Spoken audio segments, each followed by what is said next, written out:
Welcome, everyone. This is your friend, the DN What If, here with another exciting fanfiction. Today, we're diving into the story of what if Deku had a villainous quirk-stealing power? If you enjoy this video, don't forget to hit that like button and subscribe for more fanfiction content just like this. Now, let's get started with the fanfic. As per his ritual, Izuku checked both doors to his right, confirmed Bakugo wasn't near despite knowing he wasn't, and ensured his other classmates weren't watching him. Same as a couple minutes ago. Let's see here. Katsuki Bakugo. Their teacher trailed off. Bakugo, you're aiming for UA, right? The classroom erupted into chatter, everyone muttering about Bakugo's likelihood of attending a school with an acceptance rate of 0.2% for its hero course. As his classmates debated, Izuku stayed silent. He prayed their teacher wouldn't mention the other student who had selected UA as his first choice, back when he'd thought submitting the school's name would be enough to motivate him. Well, maybe it was. He wasn't sure whether he would take the entrance exam. If he were accepted, which was unlikely already, would it be worth it to try? He would like to think it was. As Bakugo boasted about how he would become the next All Might, Izuku kept his head down, his eyes trained on the marred surface of his desk. The many carvings of Quirkless had long been scratched out and replaced with villain or thief. Usually, he kept the words hidden under one of his notebooks. But he'd already packed his materials away. Now, he stared at the words with his teeth clenched hard enough to make his jaw sore. Eventually, he forced himself to look away and shifted his arm to cover the worst of the carvings. You're also going for UA, aren't you, Midoriya? Bakugo froze in his position on the top of his desk, which he had jumped onto during his rant about his future as the #1 hero. The haughty grin on his face soon turned into a snarl, with one side of his lips curling up to show his teeth. He looked over his shoulder at Izuku and glared. The rest of the class erupted into whispers among themselves, none difficult to hear. With each comment, Izuku shrank further into himself. His cheeks were growing uncomfortably warm. He hid the lower half of face behind his arms, covering his cheeks while still giving himself a full view of the classroom. Fighting back tears, he could only hope his classmates wouldn't notice. Bakugo jumped down from his desk, so Izuku's head shot up. Izuku had done it quickly, as he was well aware Bakugo would notice and consider it a testament to Izuku's inferiority. Therefore, Izuku might just be able to escape unharmed later. With a scowl and a few mighty stomps over to Izuku's desk, Bakugo slammed a hand down on the scratched surface. An explosion lit up between his fingertips. In a flash, the force of a controlled blast threw Izuku into the wall not far behind his chair. Sparks crackling on his palms, Bakugo leaned forward, glaring down his nose at Izuku as he cowered. He knew Izuku wouldn't try to take his quirk. They both did. Izuku pressed himself against the wall, eyes darting left and right in an attempt to find the easiest escape route despite knowing them by heart. Still, he knew better than to bolt away from Bakugo in such a position. It would irritate him, which would lead to a nastier burn than the one Izuku would receive if he navigated their interaction well. So he bit his tongue, hard enough to hurt but not enough to bleed. He dug his fingernails into the wooden floor. Protecting his face with his hands wouldn't do him any good either, so he didn't. Forget these extras and their crappy quirks. You've got the worst quirk anyone could have. Do you really think you can become a hero? His eyes narrowed. You think you can rub shoulders with me? No matter what Izuku said, no matter what he claimed, Bakugo would think the worst. Bakugo had to know Izuku would never consider himself superior, and yet, for a reason he couldn't fathom, Bakugo never accepted his words. Wasn't it obvious that Izuku was weaker? Yet Bakugo kept asking as if he were waiting for Izuku to challenge him, or as if he needed confirmation that Izuku knew his place. Whatever the reason, Izuku could only speak the truth. The worst reaction to the truth would be better than the worst to any lie he could come up with. I know I can't compete with you, Izuku said, letting his voice shake. His fingernails dug harder into the panels of the floor. I don't think I'm going to, apply to UA anymore. So you've come to your senses? Izuku kept his eyes trained on Bakugo's face, if only to see what fate awaited him. Biting down on the inside of his cheek hard enough to taste the tang of blood on his tongue, he kept his lips pressed firmly shut. Agreeing with Bakugo, while truthful, would lead to another burn scar to match the collection already scattered along his skin. Before Bakugo could say more, their teacher interrupted. Okay, let's calm down, everyone. Bakugo Midoriya, please take your seats. I haven't dismissed you yet. Izuku flinched when Bakugo shot him the most violent scowl he had seen that day. That week even. After a moment that dragged on far too long, Bakugo turned around, heading back to his desk at the front of the classroom. When he'd taken his seat, and his eyes stayed directed forward, Izuku picked himself off the floor quietly. He took his seat in the back. It was the closest seat to the door he'd been able to snag that year. Thumbing over the crude carvings on his desk, his eyes burned with tears that he refused to let fall. To calm himself, he put a hand on his left shoulder and pressed down with the heel of his palm. The action shot pain across his skin. Breathing in deeply, Izuku blinked back his tears and stared ahead, where his teacher was saying something.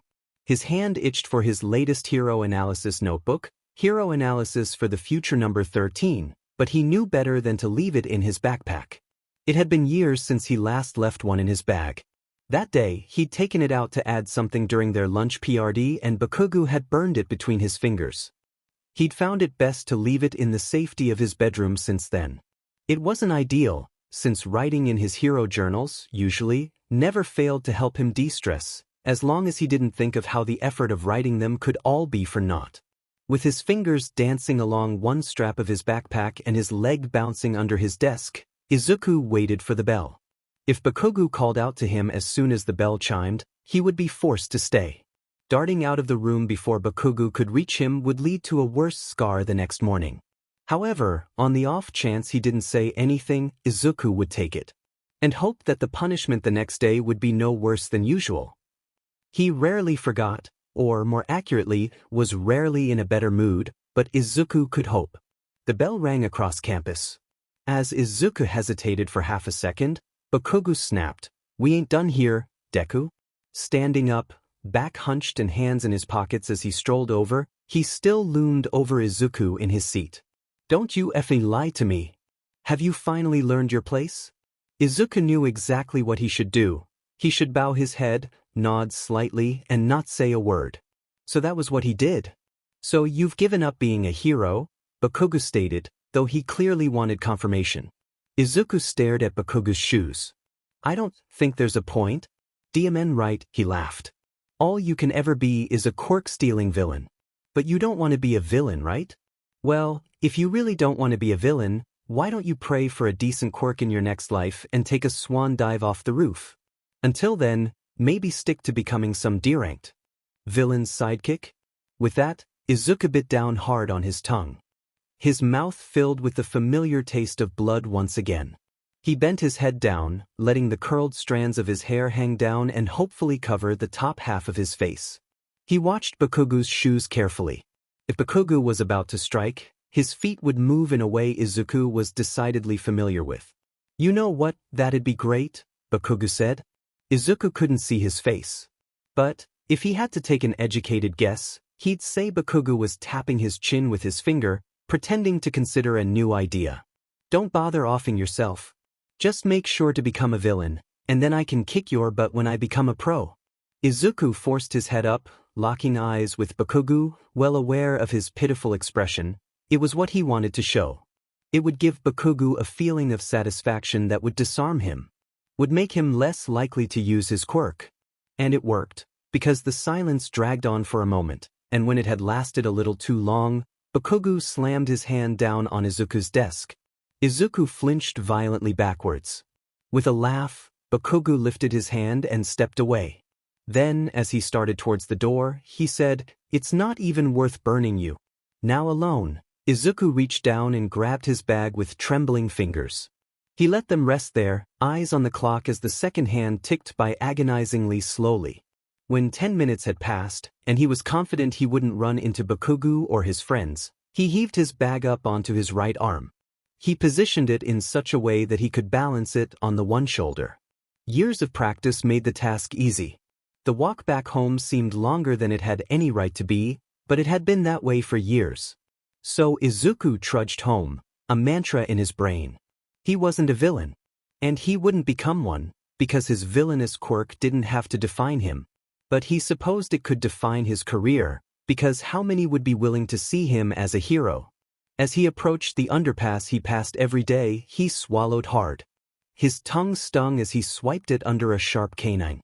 Focusing on the sting let him regain control of his thoughts, replacing the voice that told him he could never be a hero with the comfort that stemmed from focusing on the pain. The warmth from the sunlight beating down on his face disappeared as he walked into the shade created by the bridge above. He closed his eyes and took a deep breath. When he opened them, he was met with the sight of the sewer grate up ahead turning. Immediately coming to a stop, Izuku stared with furrowed brows. It hit a snag only to JRK open. He took a step back. He'd been far too late. A flash of sewer green something barreled in his direction, and Izuku had no time to blink before it was upon him.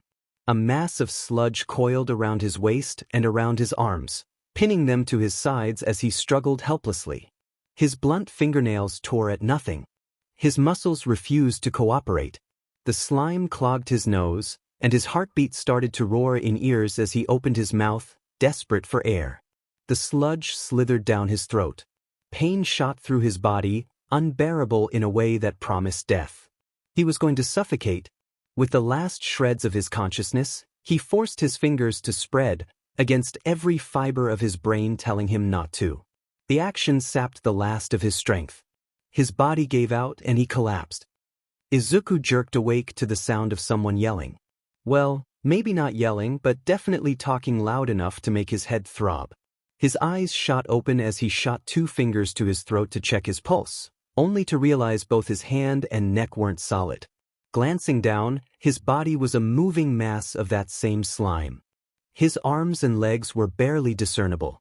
The urge to vomit bubbled up his throat. "Are you all right there, young man?" someone asked, his voice deep, resonant, and awfully familiar. Izuku glanced up, then away when his eyes landed on the figure just above him. Towering over him was the pro-hero that inspired millions, the hero that had saved millions, the hero that Bakugo was destined to become as powerful as. Belatedly, Izuku breathed, "All Might? Glad to see you're okay, young man. You had me worried there. Apologies for getting you caught up in my villain hunt." He glanced back at a man tied up behind him, body lying limp on the asphalt. "But I must ask you, what is your quirk? I almost apprehended you instead of the villain." He motioned towards the man again. Izuku dropped his head, letting the messy strands hide his eyes. He stared at All Might's shoes. Well, he couldn't refuse to answer the symbol of peace, of all people. Still, he wasn't exactly inclined to reveal the one quirk that even All Might might not be able to truthfully say could be heroic. The ability to take another person's quirk and use it as your own? Izuku nodded, eyes downcast. He forced his eyes upwards to gauge All Might's reaction, and he couldn't say it was a pleasant one. The pro had a smile on his face as always, but it was tight around the edges.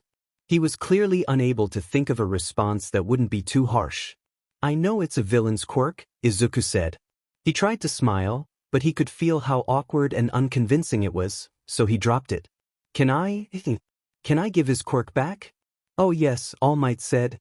He pulled 2 plastic bottles from his pockets, and Izuku wondered how they'd managed to fit, even in his cargo shorts. It was strange seeing him out of his hero costume, but the villain must have caught him during the little time he had to himself. "When he tries to use his quirk, I'll wrestle him into these." Izuku nodded and stood up slowly, unable to suppress the quirk. He shuffled his way towards the man. Dropping to his moldable knees, he reached out. He placed a cold, slimy hand on the man's arm and willed the quirk to flow back to its owner. After a few long seconds of attempting to consciously use a quirk for the first time in 7 years, it worked. Once he'd rid his body of the sludge, the injuries he'd sustained from the attack drifted to the forefront of his mind. His throat felt raw, and every breath sent fire shooting through his lungs. Still, it was something he could manage. It was somewhat necessary for someone in his position. Maybe it was the constant ache in his joints, which had manifested a few years ago, that was to blame for the adjustment. Or maybe just Bakugo. All Might forced the villain's body-turned sludge into the plastic bottles. the man unable to escape every blow from All Might's superpowered punches. Air billowed out from the sheer force. Once his work was complete, the villain caged behind plastic, he turned back to Izuku. It is not a villain's quirk unless you are a villain, my boy. It is what you do with it that determines whether it is villainous or not. Izuku stared at him. Do you really believe that? Of course. Do you think I could become a hero? Even with my quirk? Even when nobody agrees with you? For a moment, All Might seemed to hesitate, but his smile stayed unwavering on his face. At first, Izuku tensed, but then All Might said, "It would be difficult, I cannot deny that. But I believe you can be a hero," and Izuku's shoulders dropped. And just like that, he was crying. But he was smiling as well. He could be a hero. Had he ever heard those words before? Have you considered applying to UA? Izuku tilted his head. Did that question have anything to do with the rumors of All Might becoming a teacher at UA this year? Izuku nodded, sniffling. Did it used to be my dream school? Maybe. I believe you should apply. I would say you have a good chance of being admitted into the hero course. He opened his mouth, hoping to find something to say when he did, but he didn't. For the most part, he'd stopped crying, but now he wasn't sure he wouldn't start up again. Of course, it was possible that All Might was only suggesting the option to appease him for fear of what he'd do otherwise. He had the quirk of a villain, after all. If All Might destroyed his dreams now, he'd take the option that was expected of him since the day his quirk manifested. Was All Might only encouraging him to put an end to a potential threat? To be able to supervise him? No, he shouldn't think like that. Here the symbol of peace was telling him the one thing he'd been craving to hear for nearly a decade. Izuku wasn't going to doubt him. Even if All Might was indeed looking to control him, the fact remained the same that he had said Izuku could become a hero. Why would he lie about that? Would he lie when, if it weren't possible, Izuku would eventually reach the same conclusion and become a villain in his indignation? Maybe Izuku could be a hero. All Might wouldn't know personally if it were possible. His quirk was too heroic for that. And while Izuku couldn't name a hero with a quirk truly comparable to his, and he knew just about every pro-hero in every hero-centric country, including the major underground heroes in Japan, there were some with seemingly villainous quirks. The top 10 list of heroes with villainous quirks didn't exist for nothing. Maybe Izuku really could get into a hero course. And become a hero. And prove to everyone that he wasn't villainous, that villainous quirks didn't exist. You really think so? Izuku asked, but it was a stupid question. He shook his head. I'll do it. I'll apply. Thank you. The sound of a blast of wind startled Izuku out of his thoughts, and he hoped All Might hadn't seen his instinctual flinch. But he couldn't have, because he was surrounded by steam. Where it had come from, Izuku had no clue. When the steam cleared, Izuku was met with the sight of a scrawny man, his face sunken like he hadn't eaten in weeks. His eyes darted around the dark underpass, searching for the All Might he'd grown up watching. He turned up empty. No, the scrawny man's bright blonde hair and black scara and blue irises were the same as All Might's. Had he been hit by a quirk? But nobody else was in the area. All Might? What happened? The man sighed, and a little rivulet of blood ran from the corner of his mouth. He swiped it away with the back of his hand without looking to see if he was even bleeding. Was it really that common an occurrence? Now you've seen the real me, kid. Don't go telling anyone about this, okay? Izuku stood in silence, gaping. What had happened to All Might's more muscular form? Had he always had two forms, or was this a new development? Was it permanent or temporary? If he was bleeding from the corner of his mouth, he was likely injured internally. And while that seemed to be something that should be temporary, he would have already sought aid from the best doctors the country, or world, could offer, so it didn't make much sense for him to be so casually bleeding unless he'd resigned himself to that life. Izuku found it best not to voice anything, figuring the hero wouldn't answer his questions anyway. So he waited for All Might to explain himself in a way he deemed appropriate for a civilian to hear. 5 years ago, All Might started, pulling the hem of his shirt up to reveal an old, gruesome gash in his side. A villain did this to me. I went through countless surgeries, and I've wasted away because of them. I can only do my hero work for about 3 hours a day now. Izuku cringed at the sight of the wound. 5 years ago? Was that when? Izuku began, but he didn't finish his thought, as any villain that came to mind surely couldn't have done so much damage. Not to the number one. This fight was never made public. So I'll ask that you keep it a secret. Of course, Izuku said. But why tell me so much? All Might sighed. Anyone who saw this, he said, gesturing from his face to his feet, would have questions. And they'd be more likely to voice them online if I didn't offer an explanation. They would be too curious to find an answer. There is still a chance you'll reveal my secret, but I trust you won't. He gave Izuku a pointed look. Izuku nodded. I'll keep it a secret. Thank you, All Might said, patting his pockets, where he'd stuck both bottles, to ensure the villain was still inside of them. He started toward the end of the tunnel on the side that Izuku had come from originally. Now, if you'll excuse me, I should be getting this villain to the police station. As All Might turned to leave, Izuku squeezed his eyes shut for a quick moment before opening them again, a smaller than before but stupid smile on his face.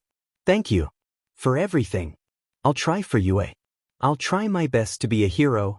The pro turned his head to meet Izuku's eyes. I wish you the best of luck, young man. As All Might shifted back into the form Izuku and the rest of the world recognized, jumped up with his quirk aiding him, and disappeared onto the top of a nearby building, Izuku watched him go. Maybe, just maybe, Izuku could be a hero. The first thing Izuku did after All Might disappeared was text his mother, who'd left 3 missed calls and 5 texts on his home screen. After assuring her he was all right, he threw his backpack over his right shoulder and started back home. He walked without care for the wounds he'd gained. His tongue still stung when it brushed against the back of his teeth, and his throat still felt like it had been scraped raw, and his shoulders still throbbed. But every ache and pain had been pushed to the back of his mind. He doubted he'd even need to scavenge his ex-Sisitio knife from beneath the pile of notebooks in his bottom left drawer when he got home. Instead, he couldn't help but replay All Might's parting words in his head. I'll wish you the best of luck. All Might wanted him to become a hero. All Might wanted him to succeed, so maybe his intentions didn't matter. Well, they did, of course, but maybe Izuku could see only what he wanted to see for the sake of motivation. The sake of necessity. Sure, his quirk was villainous, or maybe not, if he chose to believe All Might's idea that some quirks weren't innately villainous. But even if All Might believed that, nobody else did. Still, his quirk wasn't useless. If he managed to get into the most well-respected hero school in the country, Eraserhead's alma mater, and never stole his peers' quirks, he had a chance to prove he wasn't a villain. Didn't he? There was a chance he could become a hero. He could become the person he had dreamed of becoming ever since everyone had started to avoid him, rather than settling for a career as a quirk analyst. There wasn't much of a precedent, considering his quirk was one of a kind. A pro hero, above ground or underground, had never been documented with a quirk that allowed its user to steal other quirks. But there was one hero who few knew existed but Izuku loved dearly, and that was one underground hero by the name of Eraserhead. While Izuku stole quirks, he erased them. Though it wasn't the same, was by far the closest quirk to Izuku's that he had ever found. The commonality they shared was there. Both took away quirks that did not and would never belong to them. Izuku's was far worse, of course, but still. It was why Izuku had a poster of Eraserhead on the wall above his desk in his bedroom. Though he wished he could have a figurine to match, Eraserhead was too unknown. Such was the reality of an underground hero. But Izuku could understand the want to remain out of the spotlight, where above-ground pro heroes were constantly assailed by fans asking for autographs, the press asking for interviews, and the public judging their every move. He had a chance. It was what he would believe when he applied to UA and walked through its enormous front doors to take the entrance exam. Because what had he been thinking, deciding it would be best to give up and rewrite the list, at least in his head, as he could only submit his form once, of his top choice high schools. If All Might had wished him luck, wanted him to succeed, who would he be to go against his wishes? Izuku would do his best to become a hero, and he wouldn't stop until he succeeded. So, with a newfound energy in his step, Izuku headed home. He wove his way through the suburb, following one sidewalk to the next and dodging anyone who was walking in the opposite direction. It was a warm day without a cloud in the sky to block the sun, so whenever Izuku looked up, he had to shield his eyes with his hand. He didn't mind at all. When he opened the front door to their apartment, his mother shot up from where she'd been lying on the sofa in the living area. "Izuku, what happened? Why were you out so late?" she asked, greeting him by shuffling over in her slippers. She stopped just before she was in reaching distance of him as he shut the door and locked it. He gave her an apologetic grin. I met All Might. He told me I could be a hero." For a moment, she stared at him like she couldn't quite understand what he'd said. Considering he'd just mentioned he'd met the most popular pro-hero in the world, it was a reasonable reaction. Finally, her eyes widened, then softened. "Oh, that's wonderful, sweetie." Her voice was certainly happy, and Izuku couldn't ignore that.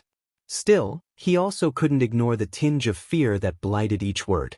It was something he'd deciphered years ago, when he had picked up on his mother's never-ending concern. What did Izuku's peers think of him? Though he supposed it was unfair to blame it solely on that, when she also worried that he would get himself killed. "But how did you run into each other?" I might have seen a villain, and thought a pro would show up soon," he lied. No reason to make her worry more than necessary. She frowned at him. "I thought you'd finally stop that." She circled around him, checking for injuries, but he'd checked to ensure his clothes had been left intact after the sludge disappeared. "I'm sorry," he said. "The villain was just right there. I wasn't checking for fights in the area, I promise." He really was right there. "But it won't happen again. Promise?" She gave him a skeptical look, to which he matched with an awkward smile. After promising to help with dinner in a couple hours, he fled to his bedroom. He dug through his backpack until he pulled out his homework, settled down in the office chair at his desk, and repositioned his All Might figurine to sit next to his Gang Orca figurine rather than behind it. He flipped open his notebook to the first blank page and plucked a pencil from the wire cup to his right. His homework went by quickly, his speed a result of the safety of his bedroom. Assignments complete, he pulled open the top right drawer of his desk and retrieved Hero Analysis for the Future No. The cover was permanently bent upwards despite the trouble he'd gone through to store it upside down and under stacks of his other notebooks. The covers of the others were in the same condition. Stalling, he thumbed through this journal's pages dedicated to All Might. It mostly consisted of breakdowns of All Might's battles that didn't end after a single punch. He brought the tip of the pencil down onto the top corner of the page and wrote, "Believes I can be a hero." He didn't need the reminder, but he couldn't help but write it. With that, he took a deep breath and flipped back to the first page of the journal. On it was a rough sketch of Izuku himself, the bold words "Quirk Transfer" at the top, the name his mother and he had given his quirk so many years ago. A bullet point under the title read, "User can steal quirks." After he'd written the word "steal quirks" years ago, he had slammed the book shut and refused to pick it up for 3 days. And when he'd finally returned to the journal, it was only to start an analysis of the viscosity hero, Fuayu. To the right of the words "Quirk Transfer," in the same place he'd written on All Might's analysis page, Izuku wrote, "Can be a hero's quirk?"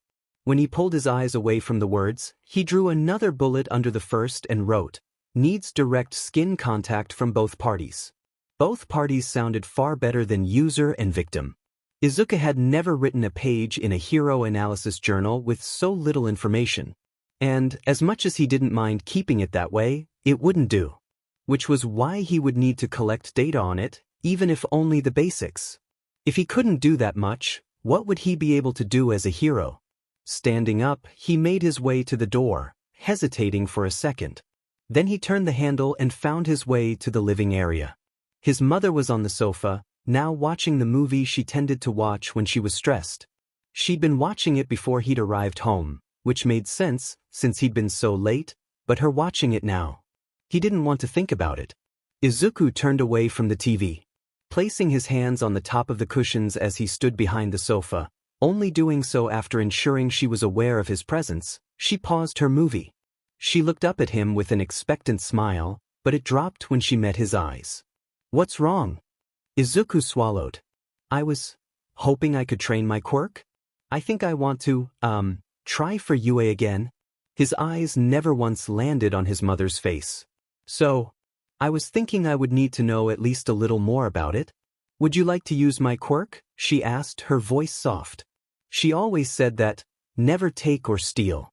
Would that be okay? She smiled with her eyes closed, an action few around him ever did. In fact, the only other person who consistently turned their back on him was Bakugo, as Bakugo was ever confident in his deduction that Izuku would never take his quirk. Maybe that was a kindness in its own right. Of course. She paused, then patted the cushion beside her. What would you like to try? Well, I'm pretty sure it requires direct skin contact, but I'm not entirely sure. When she held her arm up, the sleeve of her sweater pushed up to her upper arm, he laid a hand on her wrist. His skin crawled slightly at the contact. There was no feeling to indicate anything had occurred, but as far as Izuku remembered, there hadn't been when he'd used his quirk twice before. Can you use it? His mother looked from him to the coaster on the table, where a glass of water rested on it. She leaned forward, took the glass off, and tried to pull the coaster to her hand. Nothing happened. I'll try. He turned to the coffee table and, with his palm down and fingers as relaxed as they could be, he pointed his hand towards the TV remote and motioned for it to come to him. At first, it didn't move. But he kept trying, and eventually, it started to drift into the air. When it had finally made its way to the air above his hand, he let his concentration drop. The remote fell, and he nearly dropped it when it hit his palm. He fumbled it for a second before catching it, then put it back on the table. Okay, so, now I'll give it back. Then I can try to see if it works when I touch your sleeve instead. She nodded. Whatever you'd like. I trust you. Izuku looked up from where he'd been staring at his hand, then snapped them away, tears forming in the corners of his eyes. Blinking them away, he nodded his head a few more times than necessary. He put a hand down on her wrist and willed her quirk to return to her. From there, they passed and didn't pass object attraction back and forth, experimenting with what would and wouldn't work. When Izuku had satisfied his most pressing questions, he had learned it indeed required skin contact. It also wasn't a 5-point quirk. He needed the entirety of his palm as well as his fingertips. His quirk would also work if he only touched someone's hair, he learned. It made sense, really, as skin and hair contain the person's DNA all the same, and a person's quirk was coded into their DNA as a collection of genes. Therefore, it should work with mutant-type or transformation-type quirks that altered the shape of a person's skin. As he returned object attraction for the final time, Izuku said, I was thinking I would apply to UA and a few other hero schools. Well, schools with both hero and general programs, since I don't think I can take the hero course entrance exams. But I'll apply to some schools that specialize in hero aid-related jobs too. She didn't ask him to explain. She seemed to understand why he couldn't, or wouldn't, take any hero entrance exam. His reasoning was simple, really. Hero entrance exams required quirks. Therefore, to compete, he would need to use his. And how could he ruin his fellow contestants' chances of a future at UA? I know you don't really want to be just an analyst, his mother said, smiling, so make sure to apply to a bunch of hero schools, okay? Tearing up once more, Izuku nodded. With each day, the date grew closer to UA's entrance exam, the first of the 6 he would be taking. He focused solely on written exams, studying everything he knew would be on them, plus anything else he thought had even a slight chance of appearing. But studying wouldn't improve his quirk, and he couldn't train his quirk more than he already had. However, he could train his body. He had stopped training physically a while ago, though he had never pushed himself enough to keep a noticeable change. Eventually, when he'd begun to question his top-choice high schools, his journals had replaced his workouts as his most prominent method of training. They didn't have to be training, after all. But while analysis was useful in its own way, it was certainly not the sole skill necessary for Japan's top hero school. Therefore, for the 10 months leading up to the exam, he ran every morning and night in the park beside his junior high school. With the Christmas money he'd saved for hero merchandise, he bought 2 adjustable dumbbells. With just those and a workout routine he'd created after reading far too many exercise websites, he trained as much as he could without injuring himself too harshly. In class, he sat above his chair until he trembled so violently he couldn't hold his weight anymore. At home, he lifted weights until his arms went numb, then did some squats until he couldn't continue. By the time the entrance exams were upon him, his daily runs had doubled in length and nearly halved in time. His dumbbells felt oddly light even at their heaviest. When Izuku cleared the hill on the brick path that led to UA's main building, he seeked in a breath. Students his age bustled about, their appearances ranging from a boy whose head was that of a lion's to a girl with bubblegum pink hair so long that she kept tripping over it. While they were interesting to observe from a distance, Izuku would have to get close to them. Trying to mentally prepare himself beforehand did little to alleviate the itch under his skin. Most of the crowd was gathered around two boards, which Izuku had to assume held the room numbers for their written exams. The rest were either walking alongside him or heading into the building, though a few were talking with the others. Those who were talking wore the same Gakuren. They must have decided to brave the behemoth that was the country's top hero school together. The thought made him glance around once more, checking for his own junior high uniform. To his relief, he saw no sign of it. As he dodged the few students who tried to brush past him, Izuku made his way over to the board on the right. There was a slightly smaller crowd around that one. His grip tightened around the straps of his backpack, which he'd brought more for show than out of necessity. While he needed a few pencils, he didn't need anything else. Still, having the backpack gave him something to grip onto to relieve some of the tension in his muscles. It also had his Xacto knife tucked away at the bottom of one of its smaller pockets, ready to be used in a bathroom stall if needed. As he approached the group, he hesitated, searching for any spot where he'd be able to see the board without getting too close to anyone. But Bakugo was nowhere in sight. Neither was anyone else with a uniform that matched Izuku's own, and nobody there knew what his quirk was. There was no reason to avoid them, really. Even so, when he stepped closer, he faltered and tripped over his own feet. Just before his face connected with the ground, his body halted. Within a second, his feet were losing contact with the brick. He scrambled in an attempt to right himself, but it did little good, and he only succeeded in turning himself over more as he floated above the ground. To his left was a girl smiling sheepishly at him. She was cute, with light brown hair that framed her round face and a pink elliptic patch on each cheek like she was permanently blushing. Each of her fingertips was colored the same pink, distinct from the color of her skin, often a sign of a 5-point quirk. A quirk that allowed her to alter the effect of gravity on anything she touched? "I stopped you with my quirk," she said, her voice naturally light. "I'm sorry I didn't ask first, but I figured you wouldn't mind me catching you." While he did appreciate the save, he wasn't thrilled by the way she put both hands on his arm to guide him back to a standing position before releasing her quirk. But he refrained from jerking his arm away and instead forced himself to stutter out an awkward, "Thank you." "You're welcome." She smiled with her eyes closed, and Izuku briefly wondered if she would do the same if she knew what his quirk was. "This is all so nerve-wracking, isn't it?" Izuku blinked. Yeah, it is. Well, I'm glad I could help." "Good luck in there," she said, waving as she turned to head towards the board on the left.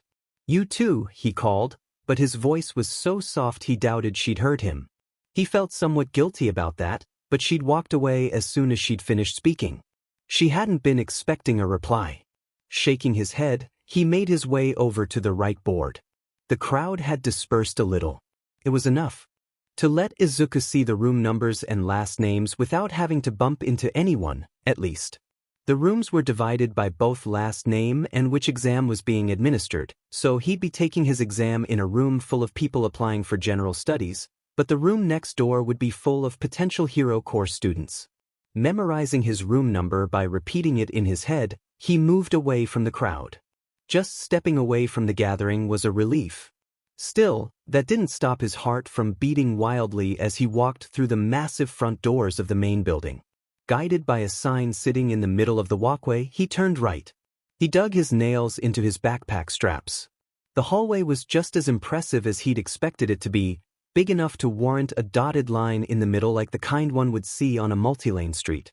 Its left side was split by classroom doors that seemed far too tall, and the right side was a wall of floor-to-ceiling windows. Unfortunately, the windows couldn't be opened. That only left the main entrance behind Izuku as an exit he was certain would work if needed. Though the size of the classroom doors would suggest UA was attempting to be courteous to students with mutant-type quirks, the doors were strangely narrow. That seemed to defeat the purpose. Not to mention they were tall enough to force Izuku to crane his head backwards to look at the little sign that the room number was displayed on. He was short for his age, yes, but even someone of All Might's height would still have to tilt their head. The first floor was dedicated to the first-year classrooms, judging by the bold red 1F that was pasted on the blue sign above the door and the 1E that was above the door at the end of the hallway. At the end of the hallway, he turned. He made sure he kept to the left side of the dotted line. Though he could tell the hallway turned left again at the end, Izuku wouldn't need to take another turn. Just before the turn was Class 1A's classroom, obvious by the blocky 1A that was painted on the door. It was the only door to have its label painted on it. At least the school acknowledged its favoritism, Izuku supposed. His exam room, Class 1D, was the second door on his left, one that came after what he assumed was a janitor's closet. The door was open, and from his angle, Izuku could see the hunting dog hero, Hound Dog, sitting at the desk at the front of the room. He was wearing his hero costume, complete with a muzzle that he could talk through. Though he knew he'd be too nervous to talk to Hound Dog for anything not exam-related, or even exam-related, honestly, it was still rather exciting to see a pro hero up close. As he walked, he glanced up at the other classroom doors down the hallway. When he did, he managed to catch a glimpse of the girl who'd saved him walking into Class 1A. If he wasn't mistaken, that was one of the rooms for the written portion of the hero course's exam. Izuku's eyes moved down to Class 1B, then down to Class 1C. Class 1C, he remembered seeing, was another room dedicated to the hero course examinees. Strangely, the door was closed, and a crowd of around a dozen students were loitering outside, clearly waiting to be let into the room. It seemed like the wrong time for a proctor to be late. "This is a general studies room, right?" A deep and raspy but clearly feminine voice asked. "Like, for taking the exam?" Izuku stopped in his tracks and turned to face the girl, unsure of whether he was the one she was talking to. Piercing brown eyes that were framed by black markings, a mutant-type wolf quirk, stared down at him. It took him a moment to recognize her as the girl who'd been waiting with the rest of the group to get into Class 1C, though she'd been leaning on the wall instead of talking with anyone. One blue-gray furry ear on the top of her head twitched as she waited for an answer. The fur seamlessly blended into her partially tied-back, waist-length hair, as it was the same color. Yeah, it is," he said. "What's the point of going to UA for general studies? Isn't it a little expensive to go to the country's best hero school just to take a general course?" It took Izuku a moment to respond. "Well, just because UA is known for its hero course doesn't mean its general course. Well, all of its other courses, really, aren't worth taking, right? I think." Izuku threaded his fingers together. "And, for some people, they want to eventually transfer into the hero course, but they can't because of the hero course's practical exam. So they have to start in general studies. It's been done a lot in the past, actually. Is that what you're trying to do?" Izuku nodded carefully. "What's your quirk?" she asked, tail flicking behind her. Izuku forced down a wince. It's just not a physical quirk. Besides, keeping it a secret might help in the sports festival," he said, his voice not at all challenging like he'd hoped it would sound. Certainly not the most believable answer, but it was believable, at least to the point where she wouldn't be likely to try to pry an answer out of him. She snorted. "Trying to get the drop on everyone later? That, implies I get accepted. You're not planning to?" "Of course," Izuku said. "But it's really not that simple, is it?" "Sure it is." Before Izuku could stutter out an inadequate response, the appearance of someone new caught his eye. With hunched shoulders and his hands shoved inside the pockets of his all-black outfit, he was strangely familiar. Eyes narrowing, Izuku tried to recall where he'd seen the man. Why couldn't he remember ever seeing such bloodshot, tired eyes before? Izuku was eating a breath. It was Eraserhead. Was he the proctor for Class 1CS exam? Judging by the way he brushed past the throng of students gathered around the door, using nothing but a merciless glare to get them to part, that answer was a yes. For a second, Izuku wished he was Class 1DS proctor. But he took that idea back the moment it entered his brain. He doubted he'd be able to focus on his exam with his favorite hero sitting not 3 or 4 meters from him. Not in any hurry, is he? Izuku focused back on her. At least he's here now, right? She made a face. I guess. Seeing an opportunity to escape, Izuku said, well, I should probably, get going. Good luck on your exam. You too. Izuku gave her a parting smile and spared one last glance at Eraserhead, who was now sitting down behind the desk in the front of the classroom, before hurrying to his own room. If Eraserhead was a proctor for Class 1 CS exam, he was obviously a teacher at UA. The question was which course and which class he was the teacher of. Being an underground hero, Izuku wouldn't picture him as a teacher in the hero course. But some hero course students were bound to become underground heroes, so maybe he was a one-of-a-kind hero course teacher. Whatever the case, Izuku shouldn't be thinking about it now. He had an exam to take, and if he failed it, he would have to kiss his dream school goodbye. He had one chance, and this was it. He could think about Eraserhead afterwards. Walking through the door with newfound determination, Izuku looked to Hound Dog for directions. The hero asked his name, and when Izuku gave it, he directed Izuku to the seat in the back corner of the room.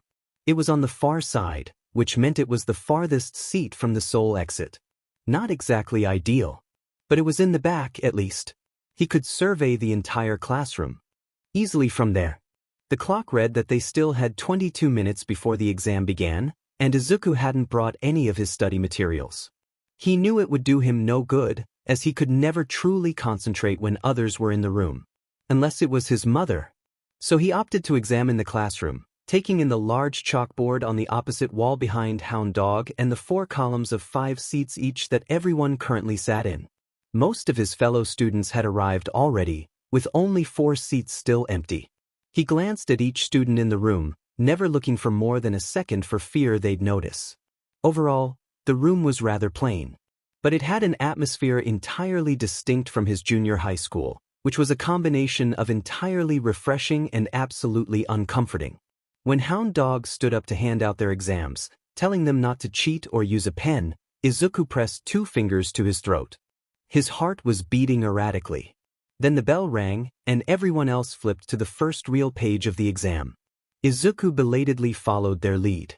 He stared at the first question with uncomprehending eyes, even after reading it 3 times. Swallowing harshly, he tried again, only getting a basic idea of the question without any specifics. Glancing at the clock to find 3 minutes had already gone by, Izuku gritted his teeth. Carefully, discreetly, he moved his fingernails to the skin of his wrist and dug in with all the strength he could muster. He gritted his teeth. When he eventually let go, he found each fingernail had left a dark purple crescent embedded into his skin. Turning his arm over so nobody could see it, Izuku took a deep, steadying breath. Once again, he tried to read the first question. When his eyes landed on the particle at the end of the question, he let himself smile slightly. Not only did he understand what it was asking, the answer also came to him immediately. He was all right. He tended not to do well on tests, considering he couldn't completely concentrate on them, but his month-long studies had paid off. Although he ran out of time like always, leaving the last few questions as rushed guesses, he'd been able to focus enough to answer most to the best of his ability. A few he hadn't known, but he still left the room with the feeling that he'd performed better than he had in a long while. Hopefully that was enough. It took Izuku 15 minutes to work up the courage to open Yue's letter. When he did muster up enough bravery, he ripped the envelope open with shaking hands, tearing it into multiple pieces because he'd never been gifted at opening envelopes. He nearly had a heart attack when a little device fell to the floor and bounced under his chair. He inspected it with a frown until he realized just what it was: a holographic screen projector. Seemed like a waste of money, but Yue appeared to have questionable priorities. He set the device on the table and turned it on. It flickered to life, and Izuku was met with All Might's beaming face. With the same smile he always wore, he introduced himself as Yue's newest teacher. So the rumors had been true. "It is good to see you again, young man," All Might said. "Out of 100 points, you scored an 89 on the General Studies written exam. Not the highest score, but certainly not the lowest. Izuku stared at the screen, heart fluttering before he could force himself not to hope until he'd heard the verdict. Due to this, you'll be joining 19 other students in Class 1C. Congratulations, young Midoriya. He had been accepted. Izuku couldn't help but cry, but he was grinning all the while. And when his mother inched the door open and eventually peeked inside, waiting to hear the news, he flashed her the brightest smile he'd given anyone in a while. She blinked, and then her eyes softened, and just like that, they were crying together. When Izuku crested the hill beyond UA's entrance gate once again, he had the urge to turn right back around and never return. But this was his chance, and this was what he wanted. So he dug his fingernails into his embarrassingly sweaty palms and started walking again. Eventually, he put his left hand on his backpack strap and shoved his right in his pocket just to keep it from swinging awkwardly by his side. After nearly tripping on the walkway again, he walked through the front doors of the building, which had been left open. Would the doors be open every morning? There was no way a single student would be able to open them. Even a crowd of students working together would most likely fail. At least, a crowd of students without any strength-enhancing quirks. Izuku had his schedule in his pocket in case he needed it, but he'd already memorized it in preparation, as he'd prefer not to take his eyes off of his surroundings to glance at the paper. Turning right and then left, he walked by a few students loitering in the halls. Still, there were far less than he'd expected there to be when he'd envisioned the school before walking into it a month before. Although he'd only seen the one hallway. And he had no idea where the cafeteria was, so he hoped he'd be able to follow a crowd when the lunch bell rang. Because, sadly, he would have to eat lunch to ensure his health. The classroom door was open, much to his relief. He really didn't want to make a fool of himself by attempting to open it when there were other students in the hallway. If he couldn't heave the door open, it was doubtful that his peers could either, but he still would rather not risk it. Behind the desk in the front of the room, which was identical in layout to Class 1D's classroom, was ectoplasm. He ranked number 7 on the top 10 most villainous-looking heroes list. He earned the title for the same reason the other 9 did. His quirk gave him a threatening appearance. Without any lips, his teeth were fully visible. And with the way his gums pulled from his cheeks to meet his teeth, they looked like they'd sunken into his face. That coupled with his lanky figure and stern, sharp eyes made for one of the less approachable pro-heroes in the country. As Izuku walked into the room, the pro-hero greeted him by name, and Izuku stuttered out a greeting in return. Would he even be able to concentrate on the material in his classes, as much as he normally could, when a pro was teaching them? It seemed Izuku had frozen just beyond the doorway, because a second later someone was approaching him from behind. Hopping out of the way, Izuku apologized profusely. The boy's hair sparkled like snow in the morning sunlight, and it was the same color as well.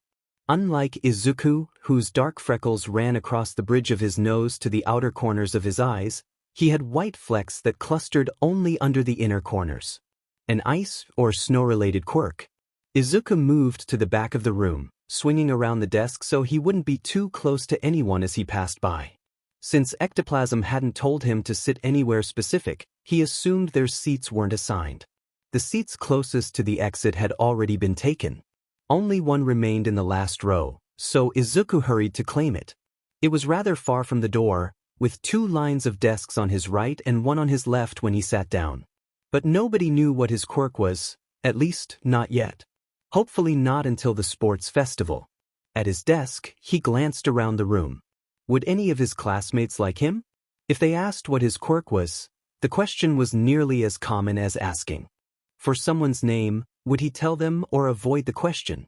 He tugged at his tie, which he'd haphazardly tied that morning.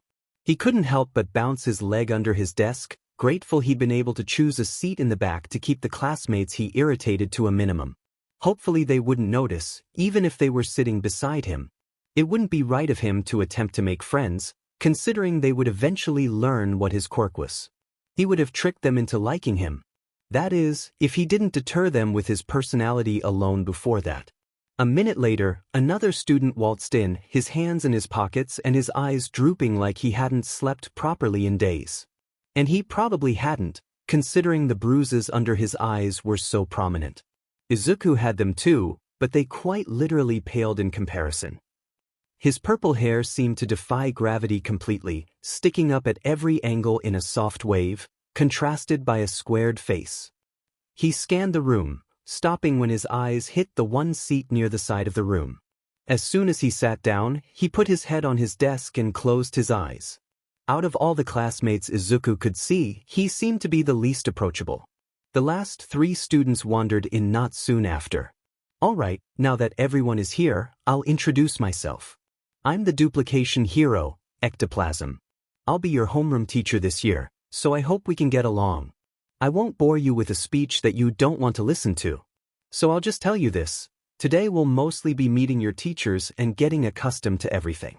But, first, we have an entrance ceremony to go to."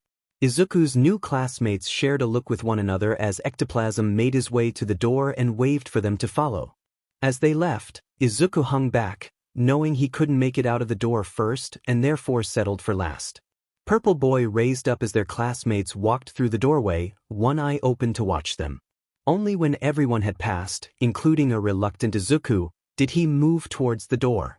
The group followed Ectoplasm down the halls, twisting around the odd shape of the building until they were on its opposite side.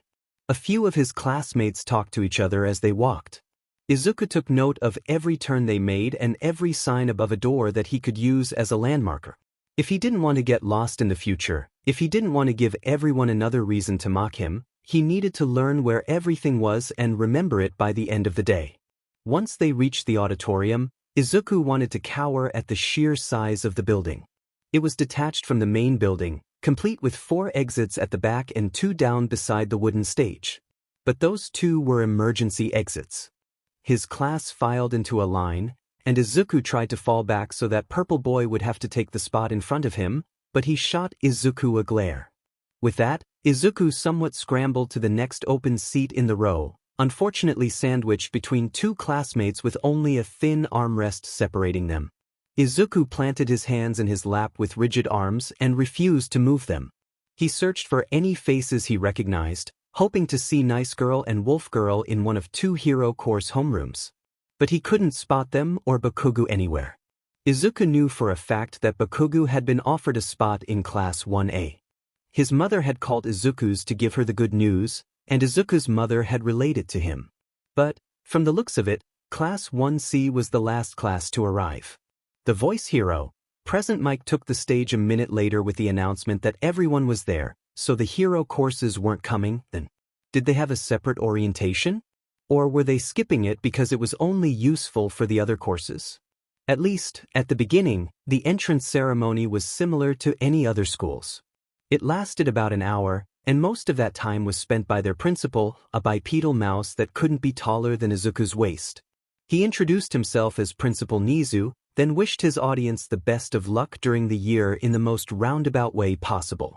But when he finished his final anecdote, the teachers were introduced. Not exactly common for an entrance ceremony. But each teacher was a pro-hero, so perhaps it would feel wrong not to introduce them. With every new introduction, Izuku itched to record the differences and similarities between the pros' attitudes towards the press versus a group of students. But he hadn't brought his hero analysis journal with him. And probably never would. They didn't introduce any hero course teachers, so Eraserhead either taught first-year hero course students exclusively or any class for the 2nd or 3rd years. After Principal Nizu admitted they had no time to waste with ceremonies, but he was the one who'd taken forever to give his speech, he released the classes 2 at a time. When their turn came, Izuku paid close attention to the path they took back to their classroom. Back in their homeroom, he could say with confidence that he'd be able to navigate to the auditorium on his own. The rest of their morning classes passed more quickly than Izuku had anticipated. In every class, their teachers introduced themselves and explained what they'd be covering throughout the year. When the bell rang to signal the start of lunch, Ectoplasm gave the class directions to the cafeteria. He suggested that they use the time to get to know one another. With his heart beating a little too quickly in his chest, Izuku followed the crowd. Would he have to find somebody to sit with? Or would there be an empty table for him to sit alone? Did he want to sit alone and draw such negative attention to himself?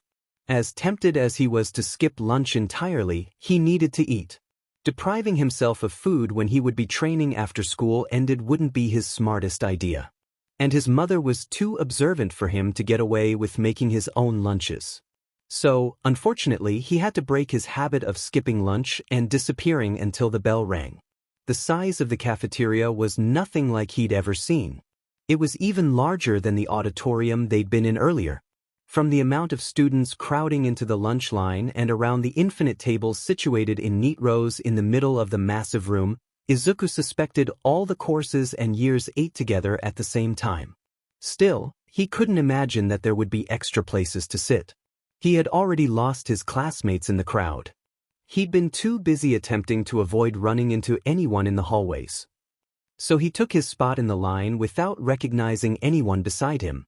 He kept to himself, stepping slightly to the side so he wouldn't be pressed against anyone. After waiting a while, though not as long as he'd predicted, Izuku walked away with a steaming bowl of katsudon. If he was going to sit with a group of his peers at a lunch table for the first time in 7 years, he figured eating his favorite food should help a little. He searched for Nice Girl or Wolf Girl, but yet again, they were nowhere to be found.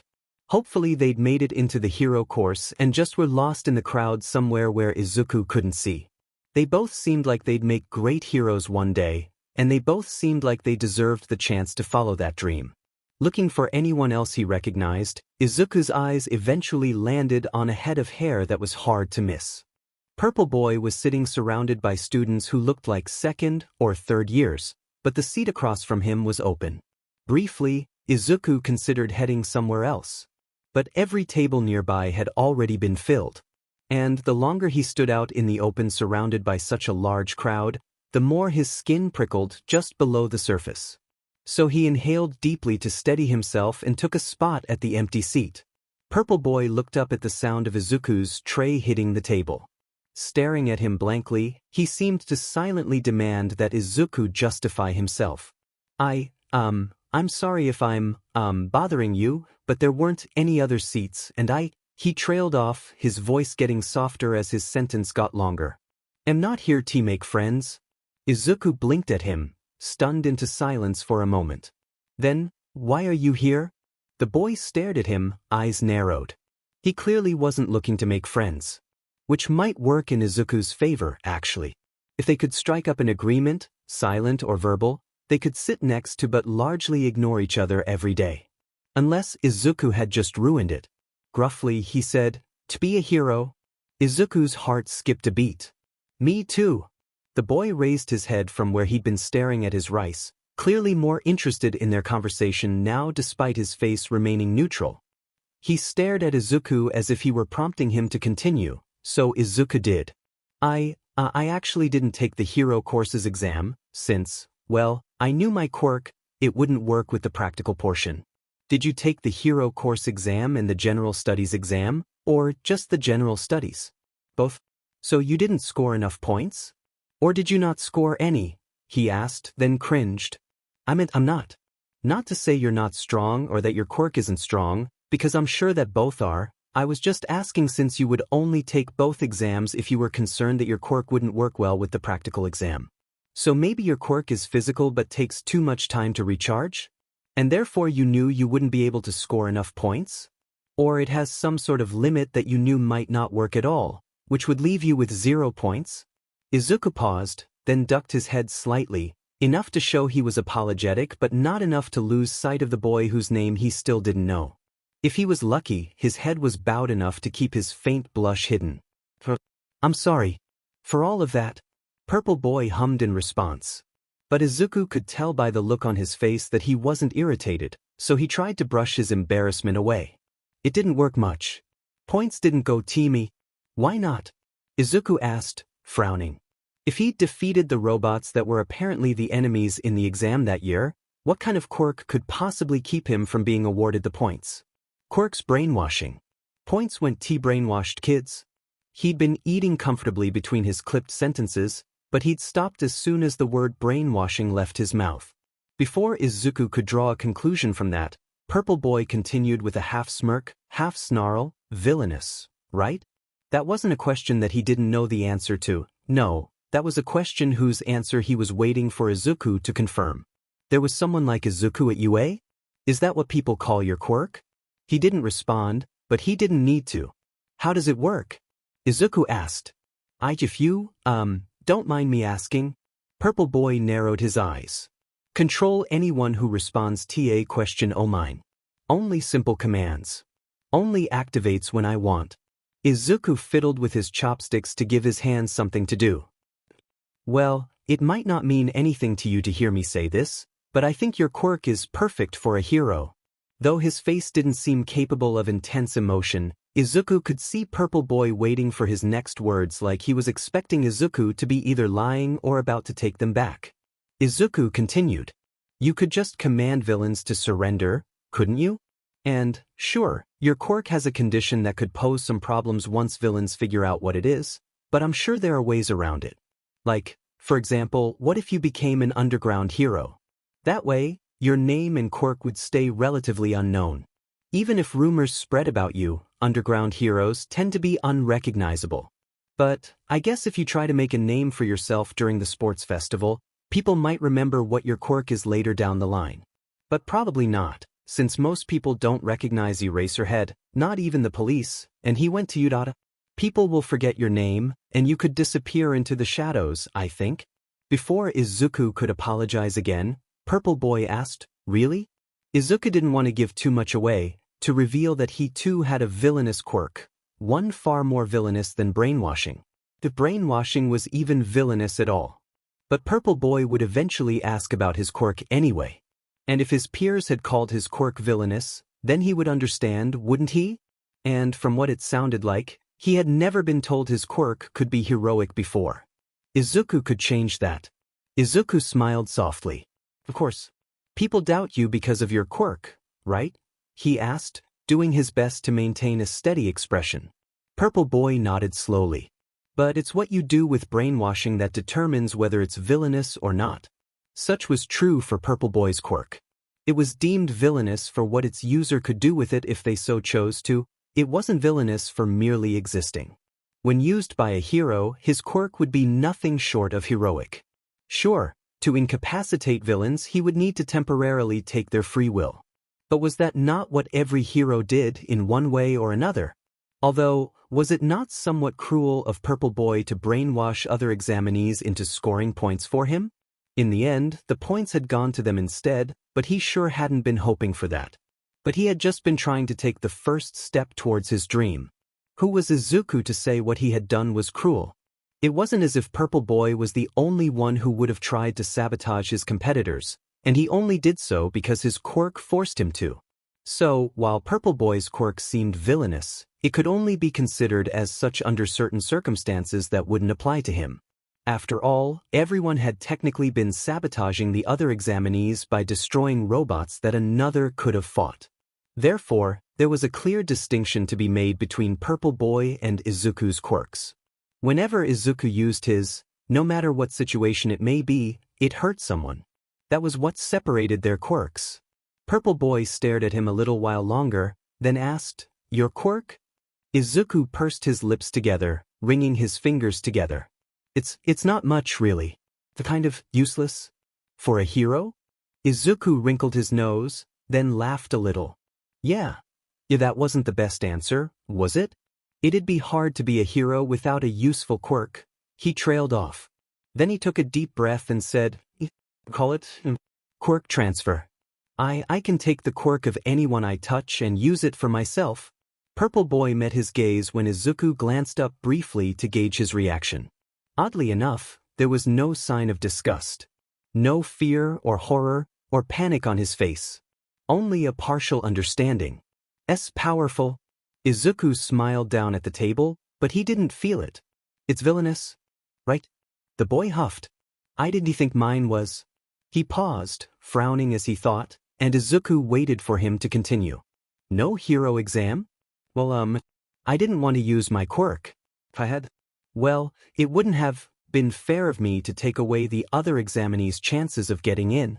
Purple Boy gave him a look for that slight irritation present in the curve of his lips. What had Izuku said? Did he think Izuku was implying his choice of brainwashing some of the other examinees wasn't fair to them? Izuku couldn't say it was fair, But he understood that Purple Boy didn't have much of a choice in the matter. So he moved to tell him that, but he didn't get the chance. "You want to be a hero?" "Of course," Izuku insisted, not sure as to why that was being brought into question. Had bypassing the hero exam entirely given off the impression he wasn't dedicated enough? Shouldn't it prove he was more dedicated, since he refused to use his villainous quirk to harm others? "Why?"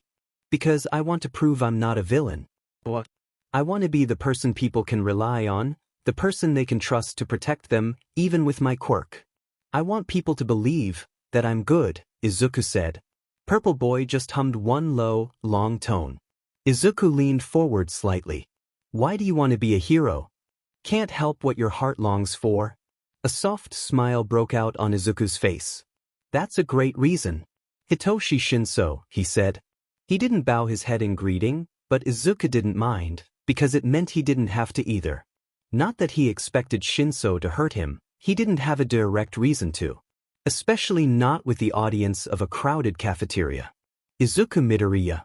The bell rang not long after, and they walked back to their homeroom in a comfortable silence. Well, calling it comfortable might have been slightly generous. However, Shinso clearly wasn't much of a talker, so Izuku let the silence linger. They both were able to make it back to the classroom of their own volitions, with neither following the other. Much to Izuku's relief. It was their first class after lunch that Izuku had been looking forward to, simply because it was quirk studies. Physical education came next. They spent the PRD taking physical fitness tests, from a sitting toe touch to grip strength. Izuku was happy to see that in every test, his results had gone up considerably since junior high. Well, except for the sitting toe touch. He'd need to incorporate more stretching into his daily training. The day ended after their 7th PRD, and when there were 5 minutes left, Izuku started to pack away his notes out of habit. When he glanced toward Shinso, he saw him doing the same. Did he too pack his belongings away early to escape the classroom before someone could catch up to him? Shinso had experienced at least some of the same treatment as Izuku had, so what if it wasn't simply a longing to go home quickly? But he didn't look nervous or cautious as much as he just looked bored, so maybe not. When everyone began to filter out of the door after ectoplasm dismissed them, Izuku lingered in the back. Shinso did the same, both straps of his backpack around his shoulders. Once the rest had cleared out, surprisingly enough, Shinso waited for Izuku. He didn't have the look in his eye that Bakugo always had when he waited for Izuku, so slowly, Izuku walked over to his side. "Train with me." "After school?" Shinso said. "You want to train with me?" Shinso gave him a look. "Right." "Obviously," Izuku said. "But where? And in what?" "I mean." Or, no, that last one is obvious. Sorry. "But am I really a good choice?" "Park near here." "Sparring?" "Oh, that's a pretty good idea, actually, since we'll both run into situations where we won't be able to use our quirks. If we become heroes, that is, or even transfer," Izuku blinked. "Not to say I think you won't transfer or become a hero, of course. I just, well, you know, it's never guaranteed. Start tomorrow." Okay. Tomorrow. Thank you for offering," Izuku said, grimacing at the sound of his own words. Luckily, Shinso had already turned around and walked a little ways ahead. After a moment of hesitation, Izuku decided to let Shinso walk home alone, where he couldn't bother him with his inability to hold a conversation. When Shinso was far enough ahead, Izuku started home as well.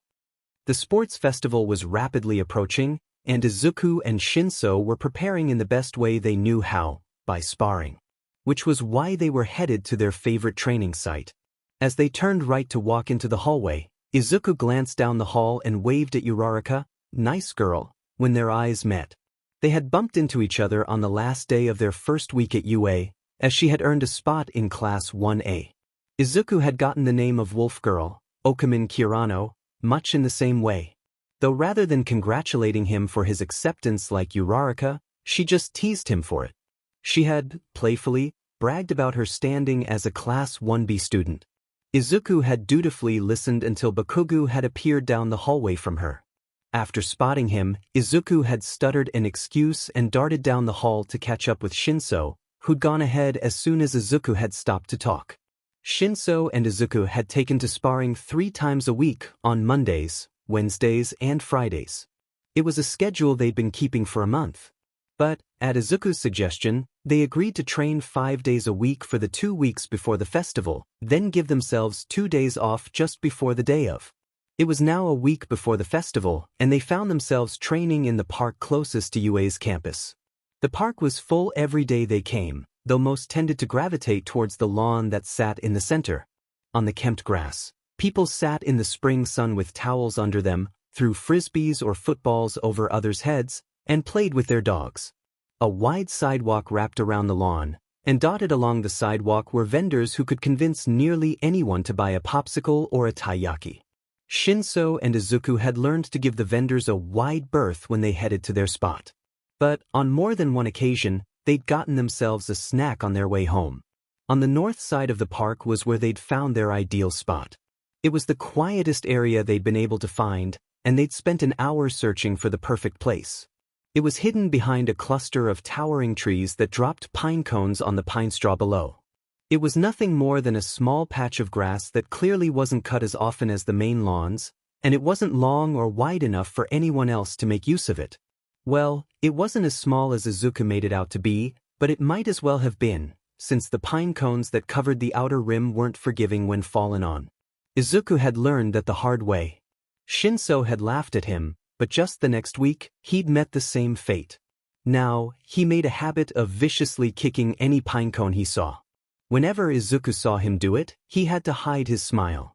As Shinso began their second sparring match of the day with a roundhouse kick, Izuku could see his improvement. His kicks were both higher and faster.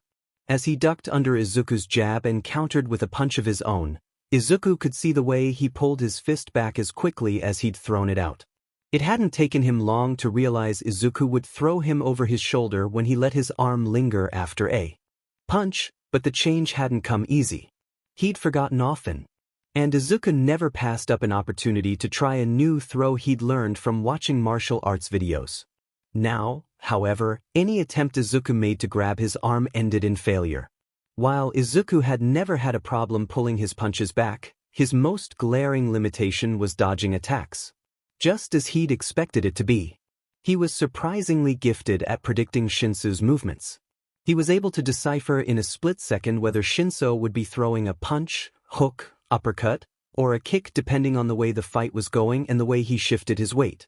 However, despite knowing what attack was coming before it had been thrown, Izuku's body froze when faced with a blow about to land.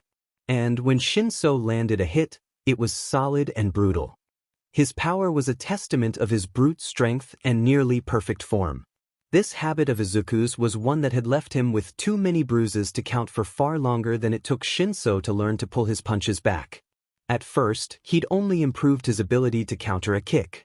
Catching a kick came easier to him. After all, it required him to take the brunt of the attack in order to pull Shinso's foot out from under him. Closing in on Shinso before he could put true power into his kick also came easy, since Izuku was still letting himself take a hit to do so. But, over time, Izuku had started to walk home without quite as many parts of his body aching as before. He'd learned to slip just out of the way of Shinso's punches, letting Shinso's knuckles graze his cheek instead. It was the only compromise his body seemed to allow, so he worked with it, learning to move his body so slightly that he essentially stood still. Still, he occasionally took a blow full force. When the attack seemed too familiar and his body locked up, Izuku pushed forwards, grabbing the back of Shinso's neck and driving his knee into Shinso's chest. It was the best place he could think of, as it would only knock the breath out of him. Against a different opponent, Izuku's knee might drive into a nose. Without his breath, Shinso was easy to knock over with a sweep to the back of his knees and a push to the shoulder. Izuku stared down at Shinso, watching him to ensure he was all right. Shinso groaned and sat up. "Happy now?" Izuku replied, and the next thing he knew, he was on the ground, lying on his back. Shinso gave him a smug grin from above, showing his perfectly straight teeth. "That's cheating," Izuku said. "We agreed on not using our quirks. All's fair." Izuku pouted more for show than anything else, then got to his feet by himself. Shinso had stopped offering a hand ever since Izuku had stuttered out an, it's okay. You don't ever have to, during their first week of sparring. Clearly Izuku's face had, unfortunately, betrayed the true reason for his words. Shinso didn't ask why, though. Izuku would forever be grateful for that. Instead, Shinso had made a comment about how he didn't like to be touched either. While it didn't achieve its desired effect, Izuku understood his intention all the same. "Another?" Shinso asked. Izuku nodded, and they put some distance between each other and raised their fists to rest just beneath their chins. Shinso made no move to resume their fight, and instead said, "Have an idea what the festival will be? What the 3 events will be?" Izuku asked, just to give Shinso an opportunity to correct him, but he didn't take the chance. Instead, he launched himself forward and toward Izuku, pulling his right arm back slightly. He had a habit of telegraphing his first moves no matter how many times Izuku suggested he try to stop. Izuku slipped to the side and said, "Well, the 3rd round is always a one-on-one match of some kind. Other than that, I haven't had the chance to look at the last decade's sports festivals yet to try to predict what the first 2 rounds will be. Mr. Terumi always assigns so much homework." Shinso tried a left hook, saying, "He doesn't." Izuku ducked under it and landed a jab to Shinso's shoulder. He was breathing so heavily that it took a while to force out each sentence. Maybe Shinso was onto something, saying only a few words at a time. "Okay, maybe he doesn't, but I can't just." A nasty kick to the back of his knees, payback for earlier, Izuku suspected, sent him to the ground. Izuku let himself fall backwards, rolling over his shoulder and hopping back up just to meet a punch to the face. At least Shinso had the decency to hold back enough to not clobber him like usual. Either that or he was getting weaker from exhaustion. They had been sparring for a while, and neither of them had the most impressive levels of stamina. Izuku shook his head and snapped his eyes open. Shinso stayed where he was, so Izuku backed up a few steps and let out a breath. "I can't not write everything I think of," Izuku continued. Shinso rolled his eyes. "Quirk studies is too interesting. How can you only write the bare minimum? I think those villains will show up? The ones from the USJ attack?" Izuku asked, his foot connecting with Shinso's sternum and sending him stumbling backwards. Again, they backed off and took a moment to catch their breaths. "I don't think so. While it would definitely leave an impression if they could get past security, they would also have to get past security. And with the lengths UA has been going to keep the campus safe enough to hold the festival this year, I really doubt they'll try. It's just not worth it. They attacked the hero courses training for All Might, so I don't think it makes sense for them to try to start a rematch when he'll be surrounded by other pro heroes in the stands and patrolling the stadium. They'll be back."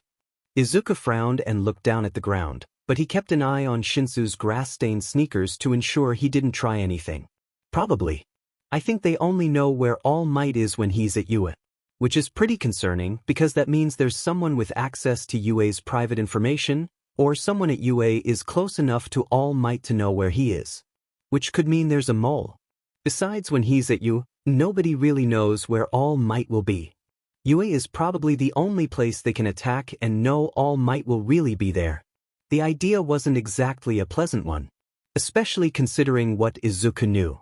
He'd heard of the attack on the USJ from Uraraka, and she'd spoken of an inhuman monster with an exposed brain and multiple quirks that the villains had brought to kill All Might. How the monster had been created to hold multiple quirks, Izuku wasn't sure he wanted to know. Apparently, the fight had dragged on for a while. The monster, the Nomu, had been an equal match to All Might's strength. All Might had won eventually, but Izuku had a terrible feeling that the fight had lessened All Might's 3-hour time limit. The monster had been captured and had been taken into custody, so it wouldn't return. But how much damage had it done? Izuku looked back up, tilting his head and squinting when he saw the look on Shinso's face. Eyes widening, Izuku strode closer to him. "Have you been asking me questions to stall for time? How many hours of sleep did you get last night? Come on, let's take a break."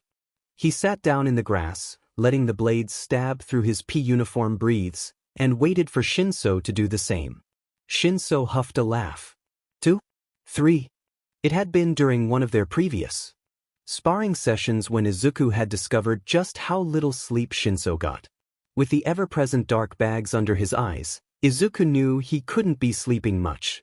Still, after Shinso had nearly collapsed after a particularly grueling day of training, he admitted to having insomnia. While Shinso could fall asleep relatively easily, he couldn't stay asleep. In his words, it was the result of bad genetics. He woke up just because his mind had forced him to. Sleeping pills seldom worked on him, and avoiding electronics a couple hours before bed or changing the temperature in his room never had an effect. It was an issue Shinso had been dealing with for years, so he had shifted to copious amounts of iced coffee in the mornings. It was a rare day when Shinso walked through Class 1C's door in the morning without a cup in the largest size his favorite coffee shop offered. "You should have told me," Izuku said. "Let's call it a day and skip tomorrow, okay? One day off won't kill us." Shinso hummed. "I'm fine." "You're not," Izuku insisted. Shinso yawned, not bothering to cover his mouth with his hand. Dropping his chin into his palm, he stared at the ground, struggling to keep his eyes open. They stayed in that position on the ground, and Izuku let the silence linger. A cool breeze rustled the trees around them, and it felt wonderful as it cooled his skin. It seemed to be having the same effect on Shinso, as he looked less likely to vomit now. His chaotic locks blew in the breeze, and if his hair wasn't already a mess, Izuku would worry it would get tangled in the wind. Izuku's hair was always a curly mess as well, so much so that the breeze could do no more damage to it. Another 15 minutes passed before Shinso got to his feet, and he turned to see if Izuku was following. It was certainly a contrast to the looks Bakugo gave him that almost beckoned him to walk into a beating willingly. Sure, the expectant look Shinso gave him was a reminder of that. But Izuku knew Shinso meant no harm the way Bakugo always had, so his caution stayed at a relative minimum. He had no particular reason to attack Izuku, after all. Still, Izuku hesitated before standing up to take a place by Shinso's side. As they headed down the slight incline of the park, walking alongside the sidewalk but far enough away from the vendors, Izuku asked, "What will you do for the sports festival? Can you do anything? To get enough rest?" "Pray." Absent-mindedly, Izuku noted that asking Recovery Girl to heal the aches that had stuck with him the day before was one of his best ideas as of late. He'd fallen asleep in record time, strangely. The exhaustion that came with her quirk forced him into a deep sleep that wasn't interrupted until his alarm went off the next morning. Izuku woke up often in the night, by just about any slight noise, from his mother moving quietly to the bathroom to the hoot of an owl in the tree outside his window. Eventually, he'd turn to listening to ambient music an hour before he fell asleep. That way, he could grow used to it. Then, it could drown out the sounds that would normally startle him awake. It worked about as often as it didn't. But, the night before, he'd been so fatigued that he hadn't had time to start his playlist before he was asleep. And yet he'd slept through the night. Such a feat was worth remembering. He might just have to take advantage of Recovery Girl's quirk more often, because it was likely the only reason he'd been able to fall asleep at all. Expecting such a stressful event the next day almost guaranteed he wouldn't be sleeping on an average night. Of course, the reason he'd asked for Recovery Girl's help was because the bruises he'd accumulated over the weeks had finally become too abundant to ignore. So he and Shinso had journeyed to the nurse's office in hopes of not entering the sports festival on the verge of collapse. Hopefully, her quirk had had a similar effect on Shinso's sleep as it had had on Izuku's. As he broke out into a jog and set a decent pace for himself, confident that the speed wouldn't sap his energy, Izuku reviewed his predictions for the day in his head. Hopefully it would bring some comfort. He had spent his evenings searching up and watching every first-year sports festival dating from the previous years to 2 decades in the past. After recording what the first 2 rounds were for each year, he compared them. The third round was always a one-on-one match. From the looks of it, there was about an 80% chance it would be a simple quirk versus quirk fight.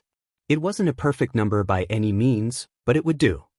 Izuku figured UA wouldn't reuse events that had been seen in the past few years, so he immediately eliminated a handful of possibilities.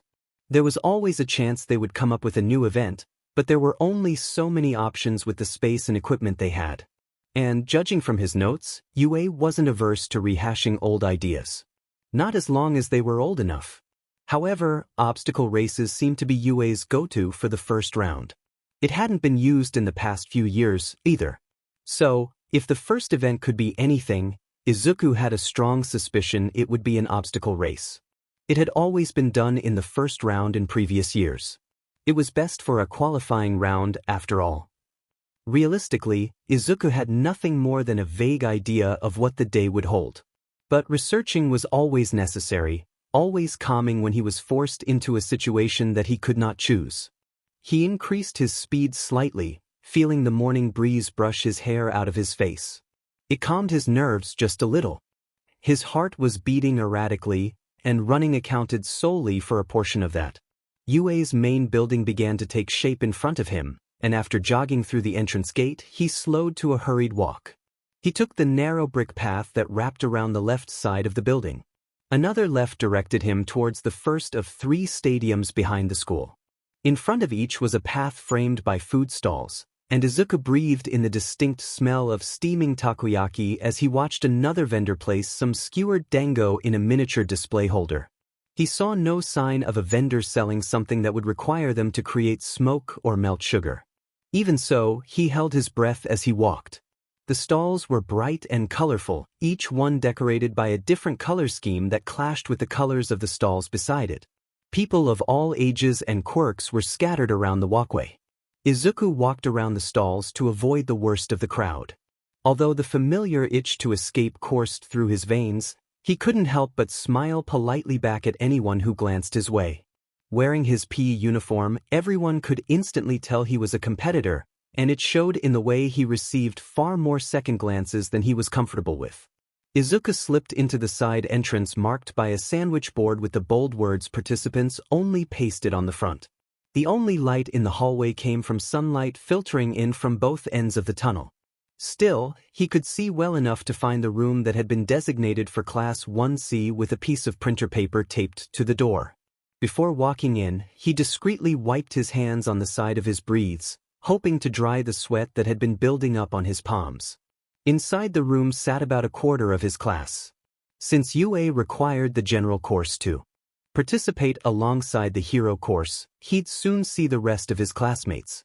2 square tables that had been pushed together took up half the room, and a couple of foldable chairs had been pushed under each side of each table. Everyone seemed to be gathered towards the back corner of the room, which suited Izuku just fine. It meant he could take the seat closest to the only door. Shinso was not among the students in the room. Izuku frowned. Once settled in his chair, Izuku pulled his phone out of his pocket and unlocked it. He clicked on his Photos app. The last few dozen photos had all been taken the night before, each one a picture of a different analysis page from Hero Analysis for the Future No. He scrolled through them slowly, reading through each one until the words made in his scratchy handwriting started to make sense. He hadn't had the courage to bring the physical copy with him. What if someone noticed it, asked about it, and laughed when he told them? Or what if they saw his journal and believed he was taking notes on so many different quirks to decide which would be best to steal in the future? He would be revealing his quirk soon after all. Izuku dug his fingernails into his arm under his sleeve until his nerves calmed. Staring at his phone, he narrowed his eyes to decipher a particularly messy bullet point. Izuku had included his peers' pages, Shinsu's, Uraraka's, Kirano's, and Todoroki's, in the photos he'd taken. Brushing up on their quirks couldn't hurt.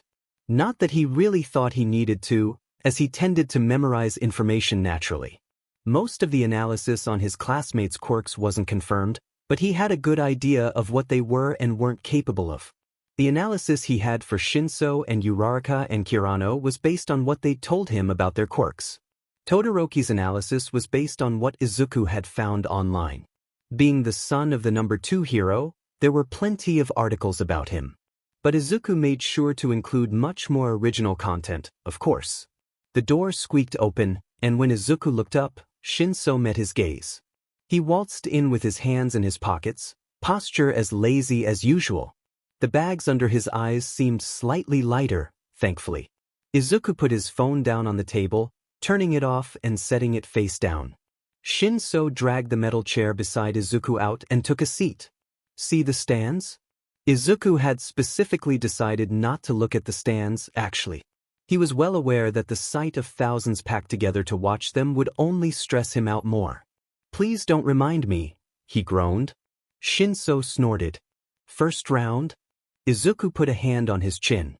"I really couldn't narrow it down all that well, and this is really a complete guess, but there's a chance it'll be an obstacle race. UA seems to like using those a lot." Shinso hummed. The rest of his class wandered through the door not long after, clearly not happy with the fact that they were being forced to participate. The intercom crackled to life not seconds after the last person walked through the door.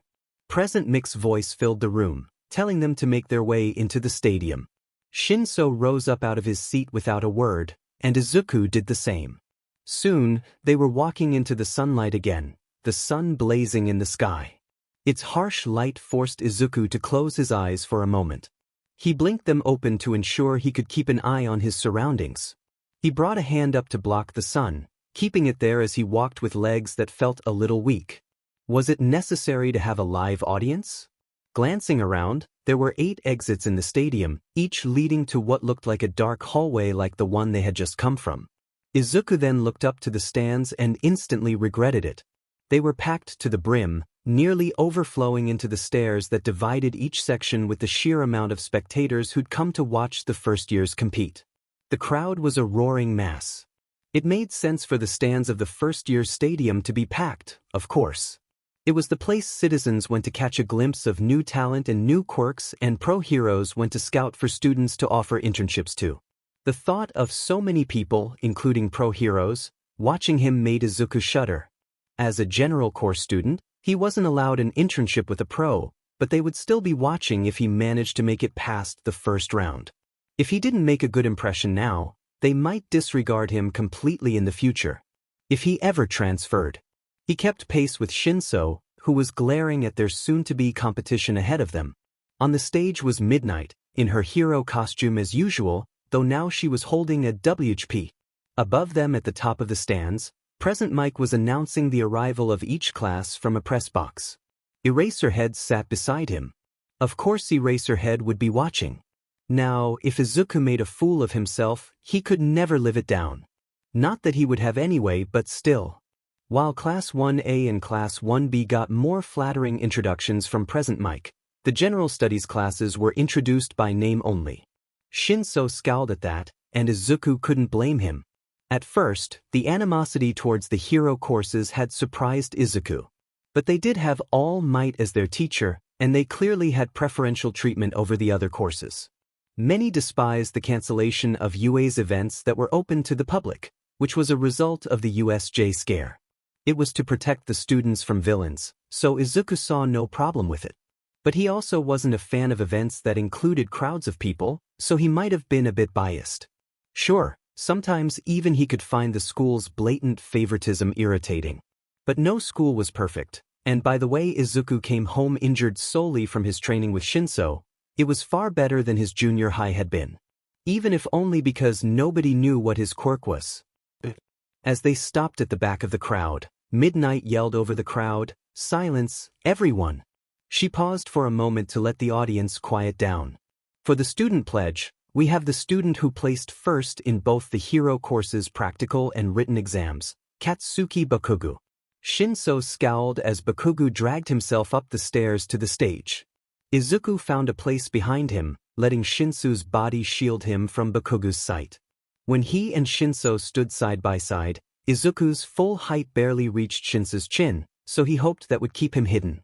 Bakugo glared up at the stands, his hands in his pockets and his back hunched.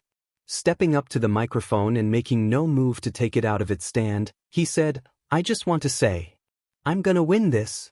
The crowd of students erupted into complaints, their derision all directed towards Class 1A. Bakugo moved back to the rest of his class in the crowd below the stage, and one of his classmates wasted no time in scolding him.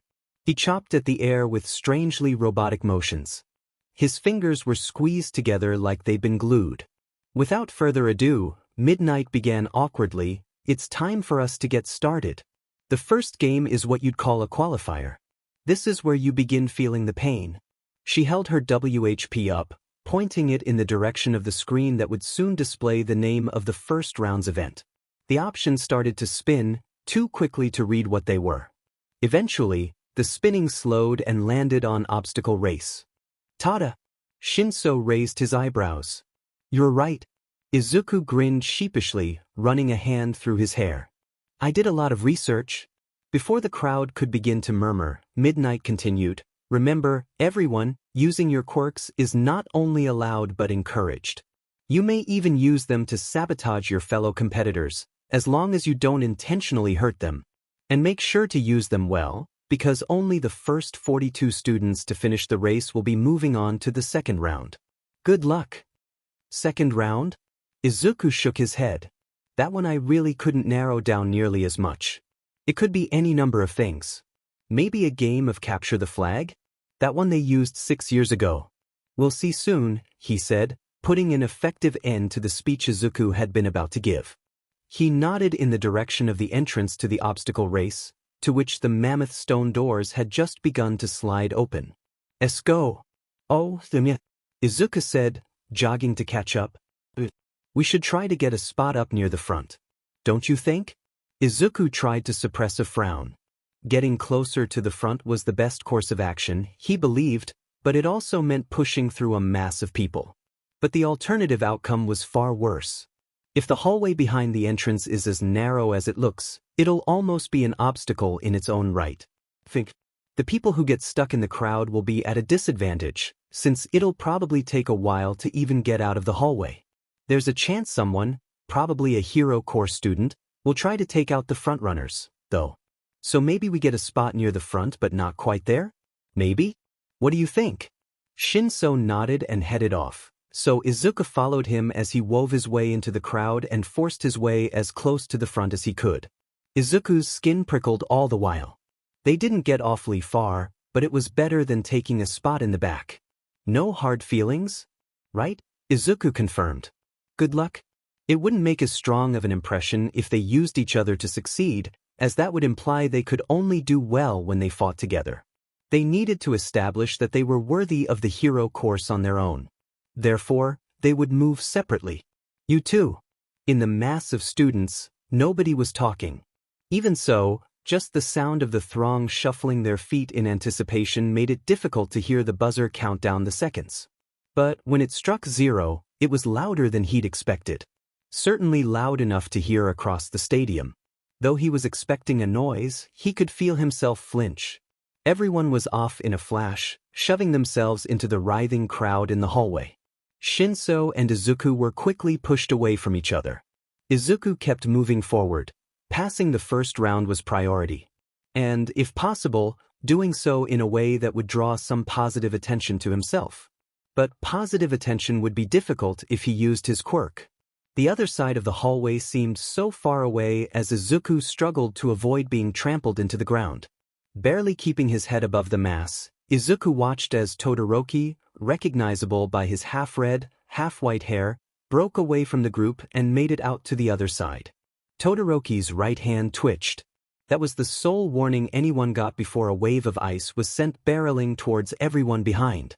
The people closest to Todoroki were instantly trapped in a thick layer of ice that crawled up their legs and stopped just above their knees. As the ice traveled farther out, it lost some of its strength, coating the ground in a fine layer but not freezing anyone in place. In front of Izuku, a girl slipped on the ice and flailed for purchase. She clung to the boy next to her and pulled him down with her as she fell. Izuku nearly went with them, but he steadied himself and stepped over them as carefully as he could.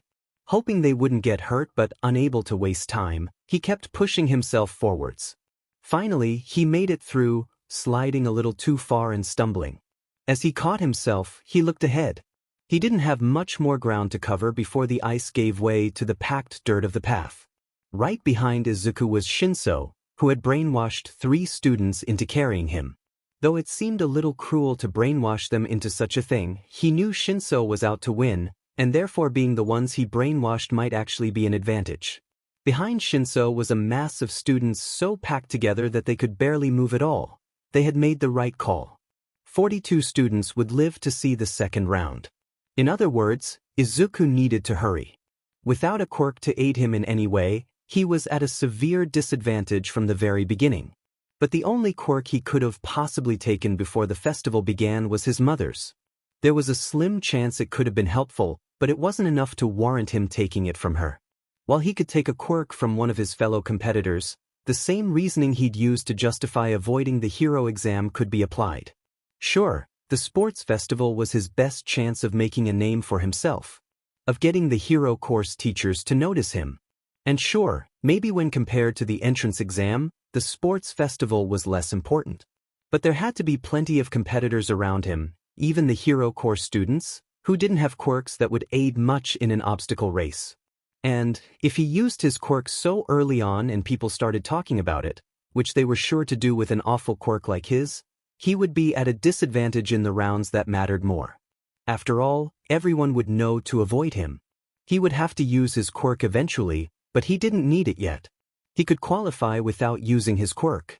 On solid ground now, he started to pass the people running around him, until the ground began to tremble. Glancing up, he was met with the sight of the hulking robots the hero course often used to train the students. They were nearly as tall as the middle rows in the stands were high, creaking and groaning loud enough to leave ringing in Izuku's ears whenever they shifted. Their faces were flat and full of red camera lenses that resembled spider eyes, glinting in the sunlight. Everyone came to a stop a safe distance away, the crowd much thinner than it had been at the entrance gate. Todoroki kept pressing forward, throwing another wave of ice at the monsters. In an instant, they were covered in heavy chunks of glittering ice, frozen to the ground. Before they could topple over, they'd been frozen while they were moving, so they were off balance. Todoroki rushed under them. Izuku followed his lead. A few other students did as well. The robots crashed down behind them, shooting a wave of freezing air and shards of ice and metal in every direction. Above him, Izuku saw Bakugo blast his way over the robots, ignoring them completely in favor of taking the lead. Thankfully, he ignored everyone as well. Instead, he sped after Todoroki, who was leaving a trail of ice in his wake as he propelled himself forward. On the other side was a horde of smaller robots, numbers painted on their arms to show how many points they were worth. Leftovers from the hero course's entrance exam, then. The one-pointers were relatively small. As one rushed at Izuku, he realized they were slow as well. It lunged for him, its bulky body barely able to get off the ground. Izuku ducked out of the way without much trouble.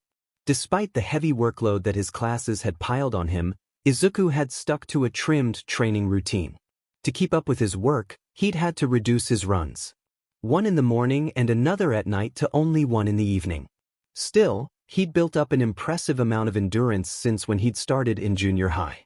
Now, he could feel his blood pumping, but for the amount of time he'd been exerting himself, he felt good. On the ground were a few intact pieces of the zero-pointer's armor. Although there was a minuscule chance they'd prove useful in the next obstacles, it wasn't worth the risk. There was no way to carry them easily, and lugging around a piece of metal that was half as tall as he was and equally wide would slow him down. He passed the pieces by and spun out of reach of another one-pointer. It didn't follow him, too busy reaching for another student. Present Mick's voice filled the stadium, describing the next obstacle. So somebody had already gotten there. The next obstacle was a bottomless ravine only crossable by way of ropes, it seemed. So Izuku would have to do what most others would do, crawl. Izuku skidded to a stop, eyes shooting upwards at the two-pointer turning to roll towards him. It was much taller than the one-pointer, its clawed fingers flexing as it prepared an attack. Its wheels squealed as they moved along the uneven ground. It ran over rocks and pieces of its fellow robots as it approached. As it drew closer to Izuku, a group of other students passed without gaining its attention. It lashed out, right arm aimed at Izuku's face. He barely had time to throw himself out of the way. He tumbled into a roll that left his side aching and probably split open his most recent cuts, but he scrambled back up and broke into a run as it swiped at his back. It just barely missed. Then it jerked into action to follow him, much faster than the one-pointer had been. Izuku dove out of the way, and as he whipped his head around to see what was coming next, he saw the robot nearly tumble. So it was fast but unable to maintain its balance well, That was something Izuku could use. Izuku threw himself into a sprint. He looked over his shoulder to ensure the two-pointer was following. When he deemed himself far enough away, he slowed ever so slightly, and the robot took the chance to increase its speed. Just as it was about to grab him, Izuku dove to the side, ducking into a shoulder roll that hurt much less than the one he'd attempted the first time. The robot tried to follow, but the sudden turn sent it toppling over. Dust billowed out from under its body as it slammed into the ground. Climbing to his feet, Izuku was off again. His side ached when he inhaled, but it wasn't enough to slow him down. Todoroki and Bakugo had long since disappeared, and Izuku saw no sign of Shinso or Uraraka or Kirano. From his perspective, Izuku seemed to be passing quite a few people, but those were only the ones whose quirks weren't suited for their current situation. Most of the Hero Corps students, who he recognized from glancing over at their tables in the cafeteria, were already far ahead of him. And, considering the qualifier eliminated all but 42 students and there were 40 Hero Corps students, Izuku probably wasn't doing well. The next obstacle appeared ahead, complete with pillars jutting up from the darkness that were connected with thick ropes. Logically, he knew the school must have found a way to cushion the fall. Still, the fact remained the same that falling from the ropes would mean instant elimination. Ahead of him, standing at the edge, was a girl covered in support items over her PE uniform. A grappling hook shot out of a metal piece attached to her belt, and as a small crowd around her watched, her boots started to slide along the ground. Izuku hadn't been aware that support items were allowed in certain circumstances. If he had to take a guess, he'd assume they were allowed as long as they were made by the person wearing them. Because they certainly weren't necessary to control her quirk. And Present Mike would have called her out for breaking the rules if she wasn't following them. She slid off the edge and into the ravine, swinging down and stretching her arms and legs out like she was on a ride at an amusement park. When she was close enough to the pillar she'd latched onto with the grappling hook, she swung her legs forwards. Just before she crashed, her boots stopped her from hitting the rock. Then she was propelled upwards. Todoroki and Bakugo were far in front of her, easily clearing the final stretch of the ravine by either sliding across the ropes with ice or blasting over each drop. They both set down at the end of the obstacle at the same time. As they ran, they pushed and shoved at each other to try to take the lead. Just behind them were a few members of their class. Gritting his teeth, Izuku scanned the ravine in front of him, taking note of the fastest route he could take. With that memorized, he crouched down and grabbed the rope. He took a breath and let himself fall. Wrapping his arms around the rope to keep himself from plummeting down, he swung underneath it. He pulled himself across, rope under his crossed calves. The rope bounced as he moved, but there wasn't much wind to throw him off, at least. He reached the end of the first rope and turned to grab the side of the pillar. It crumbled as his fingers tightened around it. He dropped. He caught himself with his other hand, which was now burning from the sting of the rope's coarse fibers. Twisting around, he was able to put a hand on the flat top of the pillar and heave himself onto its solid platform. His ribs ached and his lungs burned. The damage he'd taken from hitting the ground to avoid that one-pointer was starting to take effect. Still, he ignored the pain. Clambering to his feet, he started again. When he was halfway across, he heard Present Mick's voice again, describing the next obstacle, a minefield. That, of course, would not be something Izuku would be particularly skilled at clearing.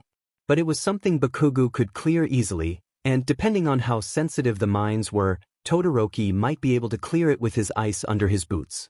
Izuku was on the last rope now, but as he turned to look at where his other competitors were, he saw two climb over the edge from their ropes and start their run to the final obstacle. Though he couldn't get a clear view from where he was, he knew there were plenty of contestants already at the minefield through Present Mick's commentary. The crowd was even louder now, clearly cheering on whoever was about to take first place. Just as Izuku was about to reach for the edge of the cliff, the rope jerked to the side. He nearly tumbled to his demise. But he held on. When he turned to look back at the cause, he saw a student on the other end of the rope. She was struggling to move, wrenching the rope side to side as she tried and failed to pull herself across. With the rope so unstable, Izuku could only grip the jagged edge of the cliff. If he tried to lift himself up as he'd been doing, the rope would pull out from under him and he'd fall. Present Mick's voice boomed louder than ever before, announcing that Bakugo had taken first place and Todoroki had taken a close second. The rope stopped jerking. With a sharp inhale, Izuku threw himself at the edge of the cliff. He gripped it with all the strength he could muster and prayed the rock under his fingers wouldn't crumble. The shoes scraped helplessly against the side of the ravine. With a burst of strength he hoped would be enough, he pushed himself up, muscles straining against his own weight. He stopped. His arms couldn't move him any farther. But before he could give in and let himself fail, he gave one last attempt and threw his leg over the side. From there, he slid his body to safety. Flipping over onto his back, he desperately essayed in air. Third and fourth and fifth and sixth place all disappeared before he caught his breath. Struggling to his feet, Izuku ignored the way his lungs screamed at him to stop. He started to run again, too tired to sprint but too determined to jog. Present Mike announced the competitors who took 7th and 8th and 9th place. By the time he reached the minefield, 26 places had been taken. It was nothing more than a field that was littered with ditches and mounds of dirt that the landmines had created. The most damage was contained in the middle of the field, clearly where the majority had decided to run. There were at least 24 competitors tiptoeing around the landmines that had yet to go off or attempting to evade the mines entirely by using a path of ice Todoroki must have created earlier. 3 competitors had made it to the end of the field. When they hit the safety of a path devoid of landmines, they ran leisurely with the knowledge they'd be in the second round. 27th and 28th and 29th place gone. He spotted Shinso on the other end, only meters from the final stretch. As soon as he set foot on the path to the race's exit gate, he looked over his shoulder, eyes scanning over the field. When he met Izuku's eyes, all he did was stare. Izuku understood. He nodded, and Shinso accepted the answer. He turned and started back towards the exit, overtaking another competitor who had cleared the field seconds after him. 30th and 31st place gone. From the looks of it, Todoroki's ice was more trouble than it was worth. Nearly half those trying to use the narrow path were sprawled out on the ground or flailing their arms out to keep from slipping. For Todoroki to run on the ice so effortlessly, his boots had to be cleated, and Izuku's worn red sneakers absolutely were not. So he took off into the middle of the minefield, figuring it was a decent bet. As he leapt from mound to mound of upturned dirt, he increased his speed, chest burning. He overtook a few competitors who were taking a moment to catch their breaths. But there were still so many in front of him. 34th and 35th place gone. With a burst of power, Izuku flew into a longer jump. Only when he was centimeters from touching down did he see the telltale circular patch of an untouched mine. All he could do was throw his head forwards as his foot landed, hoping the momentum of the controlled explosion would propel him forwards and not backwards. The ground ruptured under his foot, dirt blasting in every direction, and the force sent Izuku tumbling headfirst through the air. Where he was going to land, the ground was fairly even.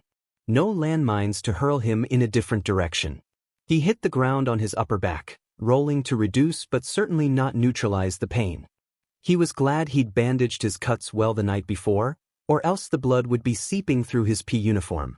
The momentum was enough to pull him to his feet immediately, and he didn't hesitate to speed up into a desperate sprint. He was halfway across now, but he hadn't caught up. 36th and 37th place gone. In his path up ahead, a lone mine sat untouched under the earth. Izuku took a deep breath before timing his jump. His heel connected with the edge of the circular mark of the mine, and the force sent him flying straight to the path beyond the minefield. Scrambling to his feet after a particularly brutal tumble, Izuku pushed his legs to carry him just a little farther. 38th and 39th place gone. And 40th place was Izuku's, as he passed through the dark hallway and into the sunlight once more. The crowd roared as the final passing contestants came in, and when the 42nd cleared the end of the hallway, another wave of confetti, there was already plenty on the ground, rained from cannons along the bottom edge of the stands. Would the crowd still be cheering if he had used his quirk to win? His body was on fire, his shoulder blade and his upper back were aching from the rolls, and his hands still burned from the memory of the ropes he'd pulled himself across with. But he was moving on to the next round, and he hadn't had to use his quirk, and that was what mattered. No amount of pain was going to stop him from crying with a stupid grin on his face. Swiping at his eyes to clear away his tears, he scanned the contestants that were standing farther from the hallway.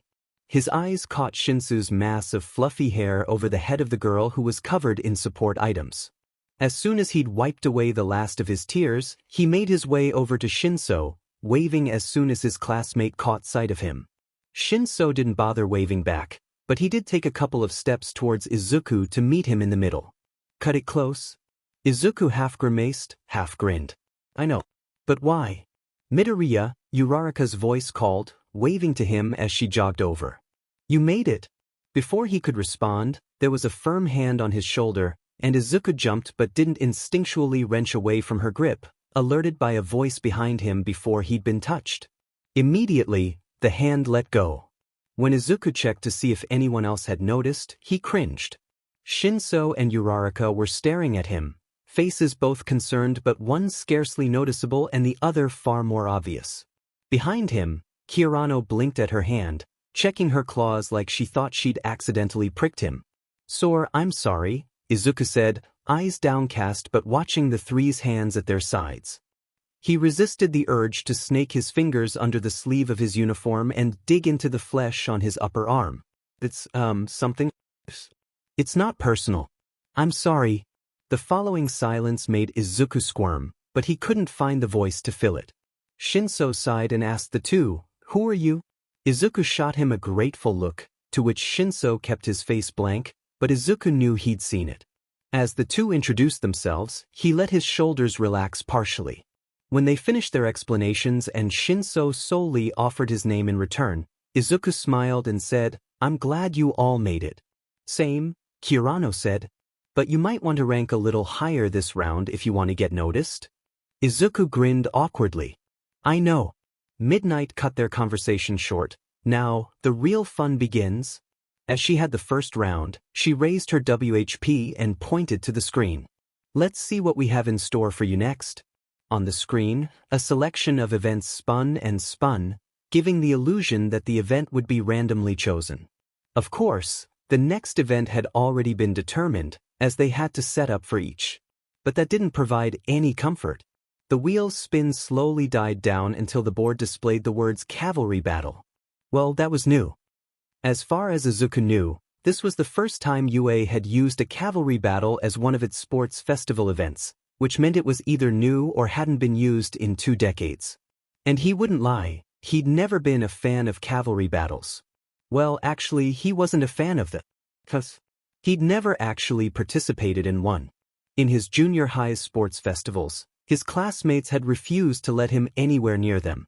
Well, the only person, besides Bakugo, aware of his quirk was happy to spar with him, and nobody else should be averse to touching him if they didn't know what his quirk was.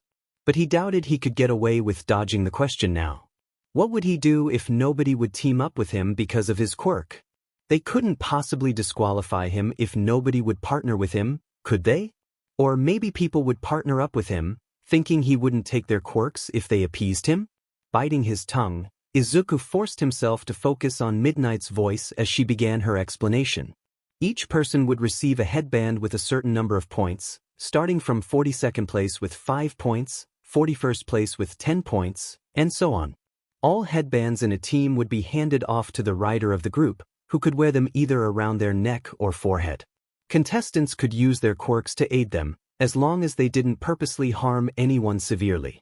At the end of the round, which would be 15 minutes long, the 4 teams with the most points would move on to the final event. As she explained the rules, Izuku tried to build a potential team in his head. He ignored the nagging thought that everyone he asked would turn him down or laugh in his face. Teams could be made of 2 to 4 members, but a team of 4 would be much more likely to succeed. But where would he find so many teammates? At the end of her explanation, Midnight stopped, holding her breath to increase the buildup for whatever she was about to say. Then, she opened her mouth and revealed first place would have not 210 points but rather 10 million, and Izuku's mind stuttered to a stop. Even with 10 million points, Bakugo would have no trouble finding teammates. No, he would create a team of the classmates he deemed worthy to be his comrades, And he wouldn't settle for running away like any other team would do. With that many points, he was guaranteed a win if he held on to them. But Bakugo was himself. He would fight to take points from the other teams, and Izuku had a feeling his team, if he found one to be a part of, would be Bakugo's prime target. After all, Izuku had no right to stand on the same playing field as him. If his partners didn't run after he explained his quirk, would they run after he explained what Bakugo would undoubtedly do? Well, if they weren't afraid of him enough to leave, Izuku doubted Bakugo would be what made them reconsider. Still, the only person Izuku could think of who might possibly be his partner was Shinso, but they weren't enough to face Bakugo. Nobody was enough to face him, really. Still, if they wanted to have a chance of survival, they would need 2 more partners. But Izuku was confident that Uraraka and Kirano would partner up with their classmates. Midoriya, Shinso said, his voice louder than usual. He wasn't yelling, because Shinso never took the effort to yell, but it was close. His lips were pursed together in a tight, subtle frown. "You're mumbling." Izuku swallowed harshly, squeezing his eyes shut for a second before reopening them. "I'm sorry. This is a lot of pressure." He chuckled, but it wasn't convincing and he resisted the urge to bite into his cheek for it. Well, who are you guys going to partner with?" "I'm gonna go find my classmates," Kirano said. "I know their quirks the best, so it'll be easier." Her logic was better than what he'd been thinking, which he knew was stupid, because he'd never told her his quirk. And she hadn't been around him often enough to grow tired of him yet. Probably. Unless she was lying, that is, but Izuku didn't see her as the type to lie solely to spare someone's feelings. "I think it'll be best to partner with my classmates, too," Uraraka said softly. "Sorry. No, I mean of course," Izuku said, waving his hands in front of him. "I understand. I'd do the same." Both she and Kirano left, one giving them a little wave and the other a mock salute. "You and me," Shinso drawled. Izuku turned to him, eyebrows furrowed, and nearly whispered, "What?" Shinso gave him a look that told him he wouldn't be repeating himself, as Izuku had obviously heard him. So Izuku continued, "You'd really partner with me? One condition." "A condition? What is it?" "You've to use your quirk." Izuku inhaled sharply. "Well, yes, I should use it if it's necessary, but if it's not?" There was no reason he needed to use his quirk. Well, yes, there was. He knew he needed to use it, but what would everyone think of him when he did? What would his victim think, and what would his peers think, and what would the audience think? And if he used his quirk, that would make Bakugo hate him all that much more. Then they'd be in bigger trouble and they wouldn't have any chance of winning. "It barely got here," Shinso said, glaring. "I know. But if I use my quirk, everyone will," he trailed off. "Wouldn't it be villainous, using my quirk to succeed when it ruins someone else's chances of winning? I'm a villain?" "Of course not," Izuku said. How did Shinso draw that conclusion? Brainwashed people last round? That's different. How? Izuku bit into his tongue until he tasted blood, then relaxed his jaw. Your quirk isn't villainous. People only think that because of what you could do with it, not what you actually do. He bit down on the tip of his tongue again, opening the wound wider, as he let his nails dig into his palms. But when I use mine, it always hurts people. I'll hurt people. Entrance exam, Shinso said. Tried to sabotage people. It's not villainous. But you had to. If you wanted to succeed, you had to use your quirk. You'd be in the hero course. If you'd used your quirk. But I couldn't just take away someone's quirk. Izuku said. They wouldn't have stood a chance in the exam without one. Shinso scowled. I can spare enemies. But they wouldn't have been my enemies, Izuku pressed, voice cracking. They just wanted the same thing I wanted. I'd be taking away their chances at their ideal futures. And I'd be taking a piece of who they were. I take free will. You take a piece. Mine's worse. Izuku opened his mouth to retort, but he closed it, staring down at Shinso's feet. When he felt tears sting at his eyes, he put his hand over his mouth to hide the way his lips wobbled. Their quirks were different. They both could take away a person's will, a person's hopes, a person's dreams, sure. But they were different, because Shinso's quirk wasn't villainous, because Shinso only used it because he had to succeed. Izuku's quirk was villainous, and he couldn't dare to use it, because what kind of person would he be if he did? Using it would make him the monster everyone always thought he was. Using it would mean nobody would trust him and that they had every right not to. Are quirks the same? They're not. They see. Stop beaching and use it, Shinso barked. Izuku snapped his mouth shut, fully confident it was his best option. If he stayed still and didn't argue and didn't make a sound, Shinso would calm down. Shinso crouched down and inhaled and exhaled audibly. It isn't villainous. I said mine wasn't. Now, if Izuku didn't talk, he'd find himself in more trouble. That they're different? Yours villainous and mine's not? Shinso asked. Izuku said nothing. Bullshit. But Izuku started. Can stop villains quick. For they hurt anyone, Shinso finished. But our opponents here aren't villains, Izuku said, his voice still soft. It was trembling as well, ever so slightly, but he couldn't stamp it down. Even when Izuku focused on the ache of all the injuries he'd sustained in the first round, he couldn't stop himself from crying. He wanted to dig his nails into his left shoulder, where he'd cut the night before at the thought of having to use his quirk during the festival. But Shinso would notice, so he kept his fists by his sides. He dug hard into his palms and bit the tip of his tongue. He had to bite his tongue, because biting his cheek would be more obvious.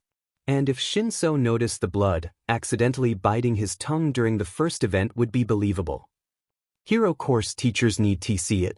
Izuku sniffled and swiped his wrist across his nose, grimacing at the wet feeling on his skin as he wiped the snot away. As he rubbed the back of his wrist on his breathes, he nodded but didn't meet Shinso's eyes, knowing his face must have looked pitiful. It was true, if he didn't use his quirk during the second or third events, the hero course teachers wouldn't know what it was by watching him. No, only All Might would know personally. The rest would know only by the information ectoplasm had given them, and what if they assumed he thought himself too good to use it? He'd already refused to use his quirk during the first event, when he could have cleared easily with the right, if right was the correct word, selection. He'd almost failed because of it. If he wanted to make up for his less-than-ideal performance in the first round, he needed his quirk in the second. Refusing to use it in the second as well could cement his fate as a permanent member of the general course. Honestly, he should count himself lucky if they hadn't disregarded him already. And what about All Might, up in the stands, watching Izuku do so poorly because he was refusing to use a quirk that the pro had said wasn't villainous? A quirk that he'd encouraged Izuku to use to try for the hero course? What was he doing, convincing himself he didn't need to use his quirk? Izuku glanced up to meet Shinso's glower and reluctantly said, "I'll try." Shinso rose up, looking away as Izuku wiped away the last remnants of his tears. His eyes would still be red and puffy, but Izuku couldn't do much to fix that. From what he could see, most had already grouped into teams of 4, and when he risked a glance at the timer on the screen above midnight, it read 8.5 minutes remaining. They'd had 15. Izuku started to apologize for wasting so much time, but Shinso rolled his eyes and turned away from him as soon as the first few words had left his mouth. He started off in what Izuku assumed was a random direction. As he walked away, Izuku resisted the urge to dig his nails into his shoulder once again. Whatever relationship he and Shinso had had was ruined now, wasn't it? Izuku wasn't sure he could have called them friends, as he didn't know what Shinso would call them, and he refused to make the mistake of deeming someone a friend when they weren't. Not that he believed Shinso would treat him the same way Bakugo did. But just because he didn't seem to mind Izuku's quirk didn't mean he didn't mind Izuku using it on him. Gritting his teeth, Izuku dug his nails into his injured shoulder. The sting it brought was almost comforting. Wherever they stood didn't matter at the moment. What did matter was moving on to the third round. If their team failed, neither of them would have made any impression on the hero course teachers. If he kept standing there, he would accomplish nothing but wasting more time. What he could do now was help Shinso look for partners and attempt to create a plan that might just let them win. Because they would need partners to have any chance against Bakugo. And use his quirk if it would ensure them victory. If he didn't use his quirk during the second event, he'd be setting himself up for failure in the eyes of the hero course teachers whether their team passed or not.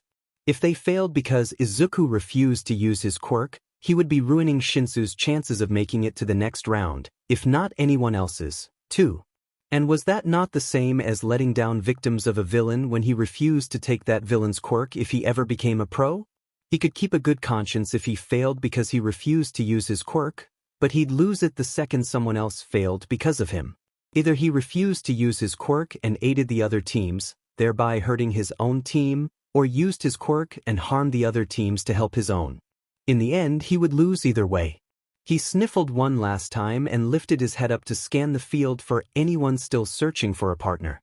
Shinso had already disappeared behind the sea of other contestants.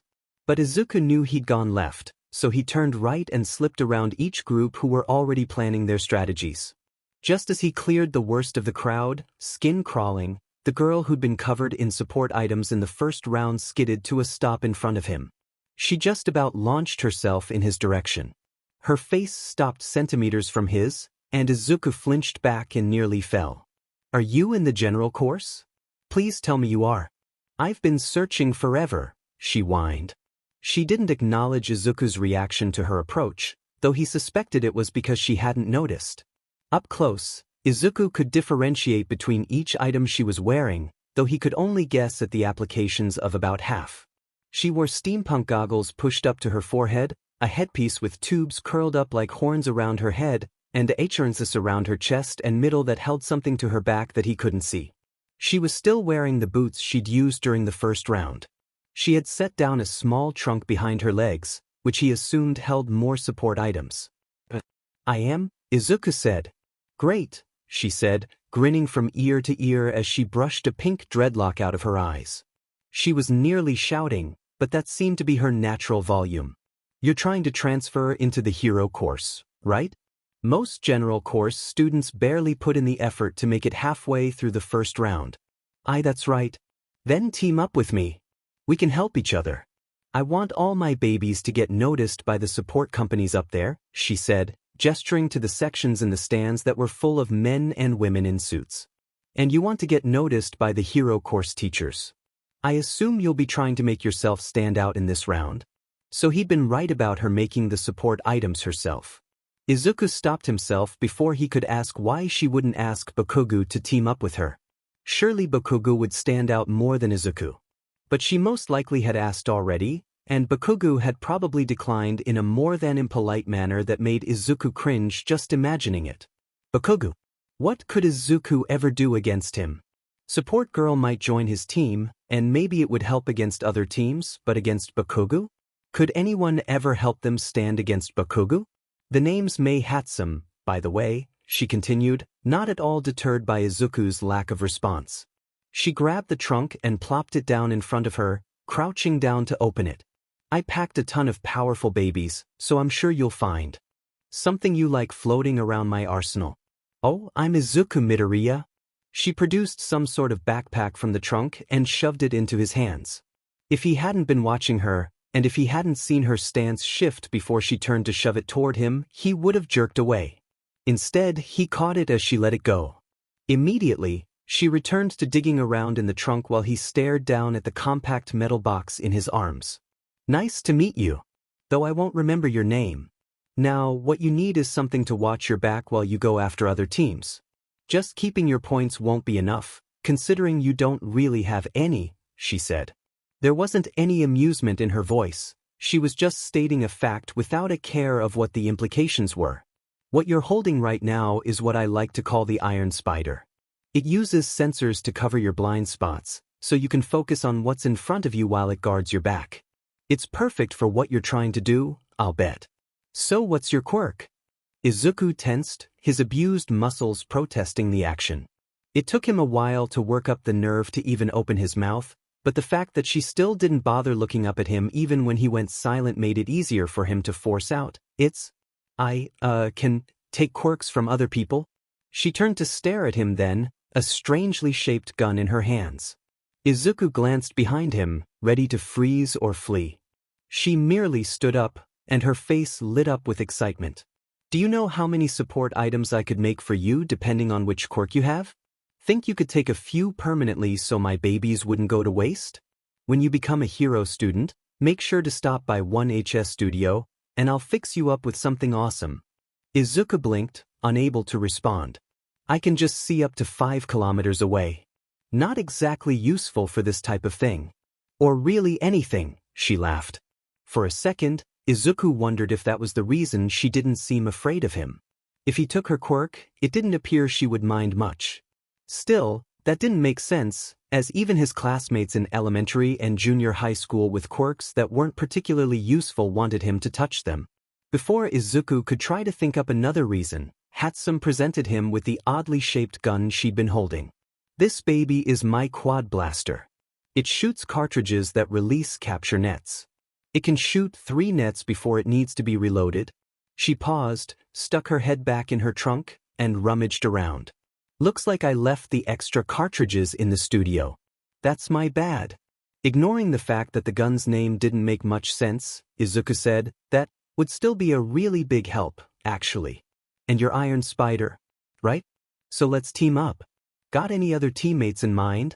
Izuku glanced behind him, but Shinso was nowhere to be found. Oh, I do actually. We need to go find him. He's in the general course too. Perfect.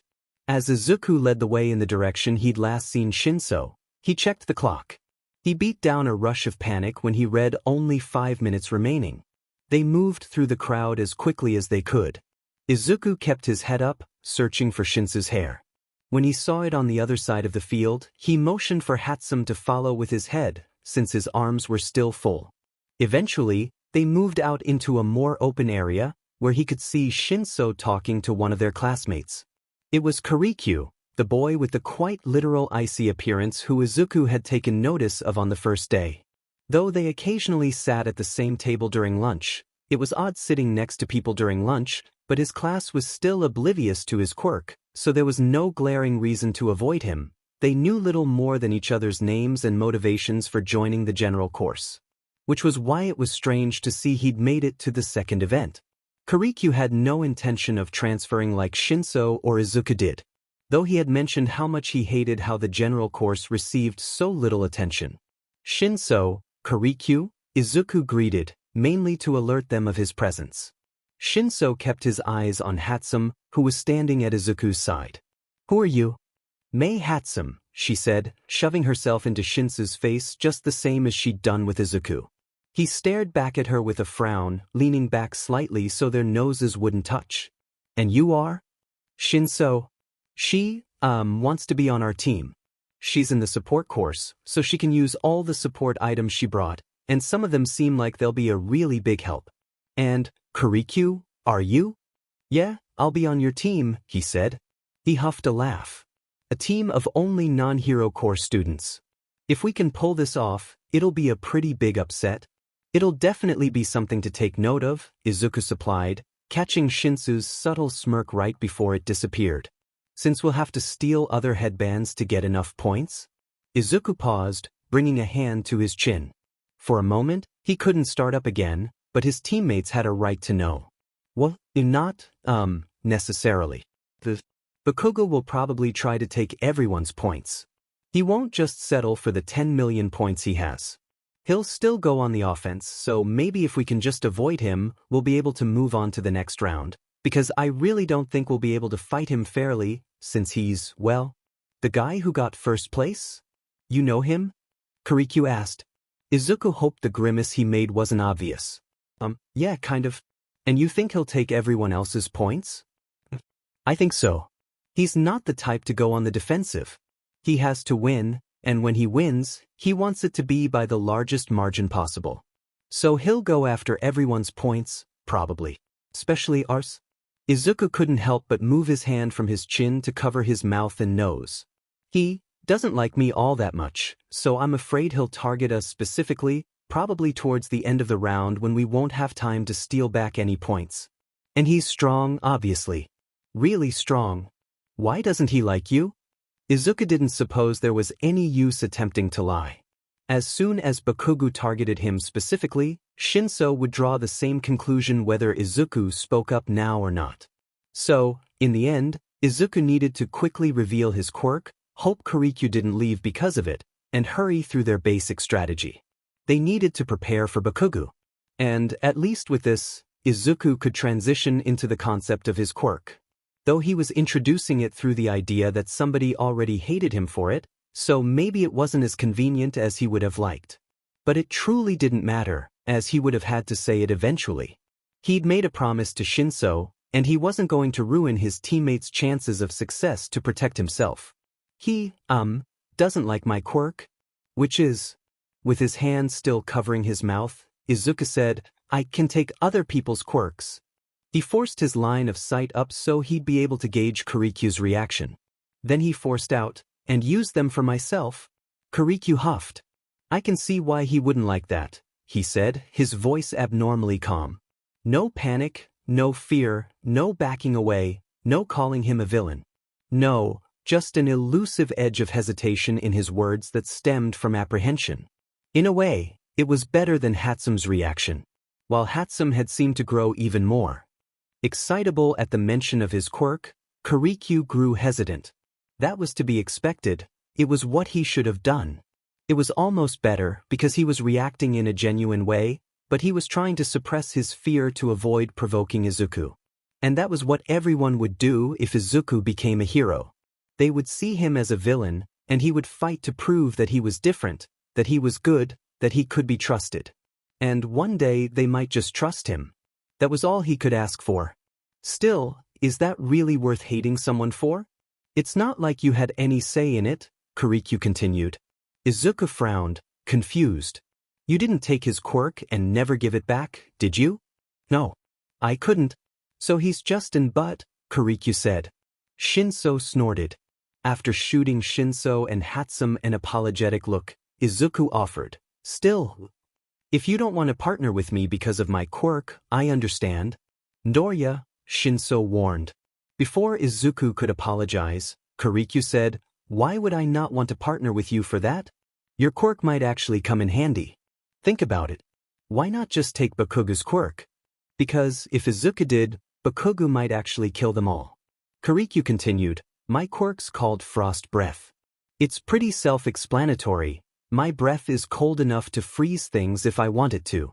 It can hurt people if I breathe directly onto their skin, so it's better if I breathe on the ground or at someone's feet. But I can only use it about 3 or 4 times before I can't breathe in deep enough to use it properly. But if I got tired, you could take it and we could get more shots out of it. I mean, Izuku trailed off. Was Kirikyu just attempting to appease him? I won't take it if you don't want me to. I offered, didn't I? It's fine as long as you give it back. Midoriya, is your quirk activated by skin contact? Hatsume interjected. He nodded to Kirikyu, then to Hatsume. Then you should be the rider. That way you'll be able to use any of our quirks plus anyone else who's stupid enough to get close to you. Izuku glanced at the timer. 2 minutes remained. If they didn't hurry, they wouldn't have a plan for defending themselves against Bakugo. They would lose before they ever had a chance to stand out in the crowd. Well, they would stand out, but not for the reason they wanted. They really needed to hurry. Shinso, Hatsume, can you tell us what your quirks are again? Just so everyone knows. As soon as they'd finished explaining their quirks, he continued, the board says we have 105 points in all. Most teams will end up with 0 points by the end of the round. Hopefully. But we won't be safe unless we take some headbands from the other teams. And that assumes we keep our points? Using my babies will help, Hatsume said. She turned to Izuku. You wear the Iron Spider. And you'll have to hold the quad blaster too, since the rest of us will have our hands full. Izuku nodded hesitantly, fitting the pack around his shoulders as quickly as he could and ignoring the pressure it put on the wounds on his shoulder. It'll activate automatically after you press the button on the left side. Kirikyu should be in the front, since it'll give him a wider range of places to use it without putting us in danger, I think. Right? And Hatsume and Shinso, you guys could take the back, if that works? And Hatsume, would it be better to take your boots off? If only you have them, I don't think we'll be able to use them as a team, and they're hard to walk in, right? Is that okay? Her shoulders dropped in visible dismay as she agreed, and she knelt down to undo the straps that connected her calves to the boots. At the same time, Shinso and Kirikyu agreed to their positions. Izuku once again checked the timer on the screen. Only a little over a minute remaining. We need to prepare for Bakugo, Izuku blurted. Izuku didn't miss the way Shinso's eyes narrowed, and he knew exactly what Shinso was thinking. It made his heartbeat stutter and speed up its rhythm, but how could he not mention Bakugo again? So what did it matter if Shinso suspected Bakugo's and his relationship was less than ideal? In the end, it wouldn't matter. Soon enough they'd know for certain. They would figure out that Bakugo had hurt him, that Izuku couldn't defend himself, that he was weak, that he had every right to leave covered in scars because he couldn't even convince himself to use his quirk to help his allies. Because he'd needed Shinso, who was most likely only on his team because he was too lazy to find someone else, to convince him to aid his own teammates. But there was no stopping Bakugo, because he did whatever he wished when he wished, and he was right to do so because it was Izuku he was attacking. Would Izuku never be a hero, because he couldn't even come up with a strategy to protect his teammates from certain failure, because he couldn't think of anything but Bakugo's quirk on his skin? Because he knew Bakugo would come for them, and all he could do was think about his flesh melting instead of what was important? They were going to lose, and it would be his fault, because he was the one Bakugo was after, because he couldn't think of a strategy in time, because he couldn't. What about the other teams? Kirikyu asked. Izuku's eyes flicked over to the sound of Kirikyu's voice, smooth and soft like fresh snow rather than frost. He ran a hand through his hair and dug his nails into his scalp for a split second. What was he doing, wasting precious time? Well, Bakugo, I know he'll come after us, Izuku said. But I bet at least a few teams will go after Bakugo's 10 million, especially if they're in Class 1B and haven't yet seen him in action. The one advantage we might have is that none of us are Hero Corps students. Nobody will expect us to put up much of a fight, so we won't be seen as a threat that needs to be taken out. But that's also a disadvantage. If we're not seen as a threat, there will probably be a few teams who come after us to take our few points before disregarding us entirely. We could try to take advantage of that and let our points be taken early on, and then we wouldn't be targeted, and then we could take back enough to move on when time is about to run out. But that's awfully risky. He glanced at the clock, heart stumbling. There's nothing we can do to stop Bakugo from targeting us. When he comes, I think the only The buzzer rang, booming across the stadium and echoing off its walls, and Midnight raised her WHP and yelled, "Everyone, come get your headbands and get into position.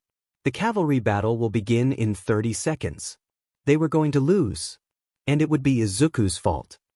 Their team scrambled into formation, and when Izuku was balanced, supported by his teammates' hands, he let his fingers slip underneath his right sleeve. He forced his nails down into his skin as far as they could go without drawing blood, pretending he was rubbing some soreness out of his shoulder. The pain distracted him from the itch under the skin of his feet. They were only touching his feet to hold him up, and his socks kept their skin from making direct contact. Even so, the discomfort didn't fade with something as unreasonable as logic. If he had spent his time searching for a teammate rather than attempting to convince himself Shinso was in the wrong, he might have been able to come up with a plan. Instead, he'd wasted their time. Now, he'd have to think of a plan during the event. But there was a slim chance he'd be able to relay any information to his teammates without distracting them from the other opponents they would have to face. And Izuku was the rider.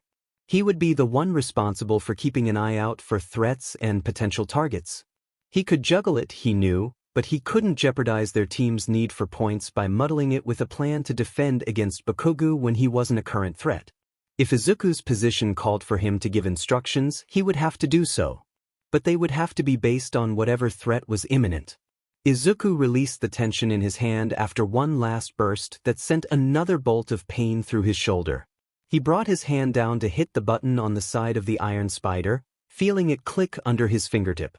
Then, he set his arms out in a more balanced position. "We just have to fight and take a bunch of headbands, right? With my babies, we can win easily," Hatsum crowed. "So let's just fight." "Sounds like a plan to me," Kirikyu said. Shinso nodded. Did they truly believe that was all they needed to do? Their tones made him think they did. The buzzer went off, loud enough to make Izuku's eardrums ring. Every team seemed to jump into action simultaneously. It was Bakugo and Todoroki's teams who moved faster than the rest. Though they had started on opposite ends of the stadium, they were already at each other's throats, quite literally, as every rider's headbands were carefully tied around their necks. Ice and fire collided in a blast of blinding light, the blazes on Bakugo's palms reflecting on Todoroki's thorns of ice. Izuku's best bet would be to use his quirk on Bakugo. As awful as that idea was, Bakugo wouldn't keep his distance. He would assume Izuku wouldn't use his quirk on him. That Izuku wouldn't have the courage to. Scanning the electronic board above the press box that now displayed the teams, Izuku counted 11 in all. But before he could double-check, he felt his teammates tense under his feet. One team had branched away from the group they'd been near at the start of the round, now barreling towards Izuku's team. Izuku didn't recognize anyone on their four-person team, but he took note of their distinctive features.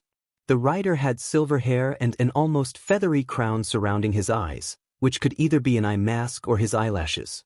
His quirk wasn't obvious from his appearance, unfortunately. From his position, Izuku could see the left horse but not the right. The left's most distinguishing feature was his headband, as his hair and eyes were dark gray with no sign of a mutant-type quirk. Izuku couldn't take any guess at what his quirk could be. However, Izuku could assume the front horse had a quirk that warranted him a spot in the front. His tousled hair was the color of sand, and he had an impressive set of exposed teeth similar to ectoplasm but not quite as disconcerting. Though his teeth were what would catch someone's attention, Izuku doubted it was related to his quirk. It was more likely a feature he'd received from one of his parents. It didn't make sense for him to be up front if his quirk was merely increased jaw strength or something similar. Close-range quirks weren't particularly useful in a cavalry battle when one was a horse. "Kirikyu!" Izuku shouted, hoping his voice would carry over the roar of quirks clashing, contestants yelling, and the audience cheering. Kirikyu pulled his head back as he inhaled, then let his breath go in the direction of the front horse's feet. His team had just enough time to slow down, but not nearly enough time to dodge. Kirikyu's icy breath curled around the front horse's feet and formed little crystals around his shoes that left him stuck to the ground. But as he started to struggle, Izuku felt Shinso and Hatsum falter. Beneath his teammates' feet, the packed dirt was melting into mud. It pulled their legs into the ground. The ground had started to shift just beyond the front horse's toes. The quirk was Teeth Boys.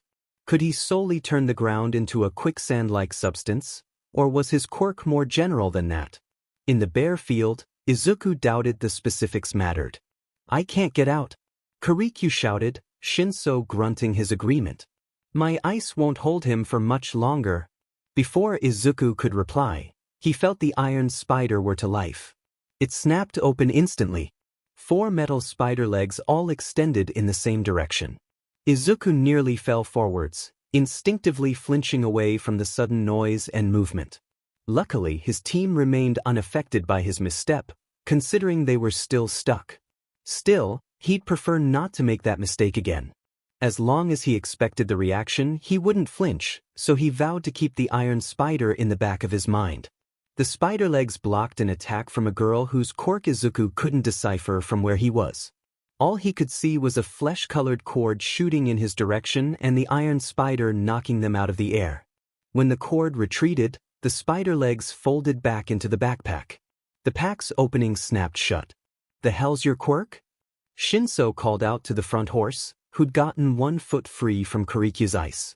The boy snorted. "Wouldn't you like tea? Stop using your quirk. Stay still." The boy's eyes glazed over and his face went slack. Soon enough, the ground slowly morphed back into what it was before. As his team stumbled when the dirt shifted, the iron spider's legs creaked and shot out again. It knocked away another attack from the cords, which both ended in a silver point that resembled a headphone jack. They twisted and tried for another angle, and Izuku ducked down and raised his arms to guard his neck. The iron spider lashed out, forcing both to retreat. The headphone jacks belonged to a girl with straight purple hair much darker than Shinsu's, and upon closer inspection, Izuku saw that the jacks were attached to her earlobes. Above her was a floating headband, so Izuku could assume their rider had an invisibility quirk. Their team was circling around Izuku's, slowly getting closer as they moved.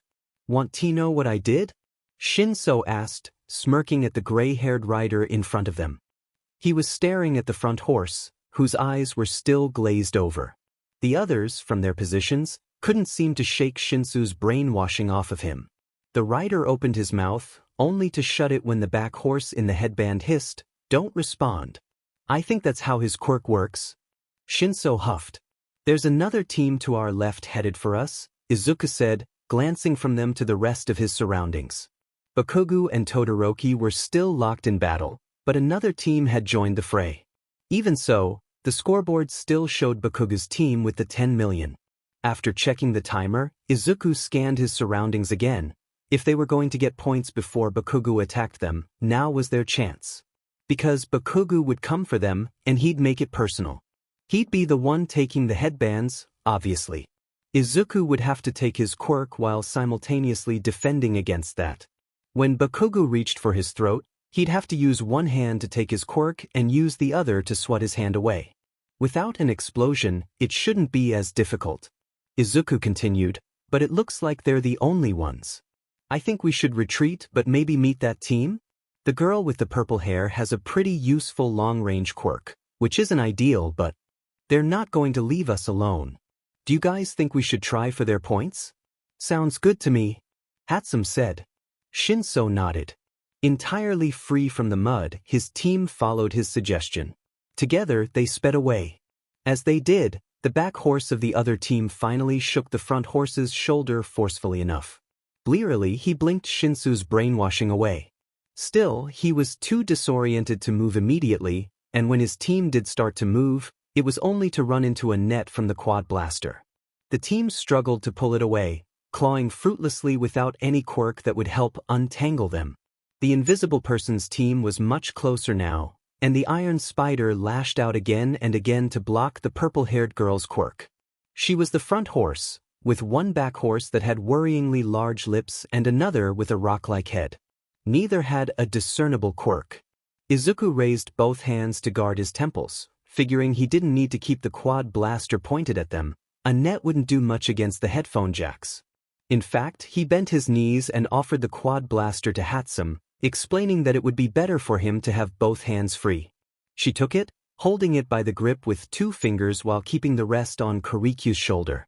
Headphone Jack Girl could make it past the Iron Spider's defense, but if Izuku kept his arms by his face to cut down on time needed to move, he should be able to keep her from taking the headbands around his neck. Still, they would need to move much closer if they wanted to use Shinsu's brainwashing on the rider. That would be putting their points at more risk, though. Maybe Izuku could grab the 2 headphone jacks and keep her from attacking again. Then they could move closer and Shinso could brainwash the rider. "Can we keep this amount of distance between our teams?" "From this far, I think I can deal with her quirk," Izuku said. Their team came to a rather abrupt stop before backing away, and Izuku put a hand on Kuriku's shoulder to steady himself once again, apologizing all the while. Invisible Person's team stopped as well, and Izuku tilted his head at them, squinting to make up for the fact he couldn't put a hand on his chin. "I think the purple-haired girl's quirk is the only useful quirk they have," Izuku said. Headphone Jack Girl's quirk came rushing towards them again, but the Iron Spider knocked them away. Izuku kept his eyes trained on their opponent's moves, his hands up by his head. If the back riders had useful long-range quirks, they'd be using them, I think. And if they have close-range quirks, they'd be trying to close the distance. The purple-haired girl's quirk wouldn't exactly be weak in close-range battles, after all, right? "So what does that mean?" Kuriku asked. "It means we should move forward," Hatsum chimed in. "Trust my baby. It'll keep us safe from that girl's quirk."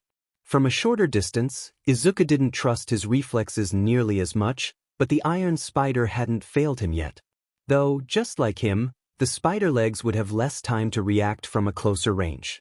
Still, Izuku let out a shaky breath and said, "Right?" They began to close the distance between them. Unsurprisingly, the other team attempted to retreat. As they pursued Invisible Person's team, Izuku checked the timer. 11.5 minutes remaining. Behind them, Bakugo and Todoroki were still fighting, though the team Izuku had seen before had disappeared, most likely trying for an easier team. Izuku had a suspicion that, even when distracted by Todoroki's team, Bakugo had managed to drive off any other competition. After ensuring there weren't any other teams following them, Izuku turned back to the task at hand. They were closer now, and the Iron Spider's legs were scrambling to keep up with Headphone Jack Girl's quicker attacks. She attacked from every angle. She moved both Headphone Jacks separately in opposite directions, then pressed them together only to split when the Iron Spider lashed in one direction. When they'd gotten close enough for Quirky to aim another icy breath at Headphone Jack Girl's feet, she made it through the Iron Spider's defenses.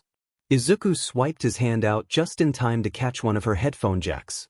He kept the firmest grip he could muster around it, pulling it away from the headbands around his neck. Keeping the muscles in his arm pulled taut as she tried every method to struggle out of his grip, Izuku readied himself for the other headphone jack. It shot towards him in an arc over his head, but when two mechanical spider legs intercepted her, she pulled it back. Now, she turned her attention to the ice that kept her glued to the ground, but Izuku's team had already closed the gap between them. Mind handing those over? Shinso asked.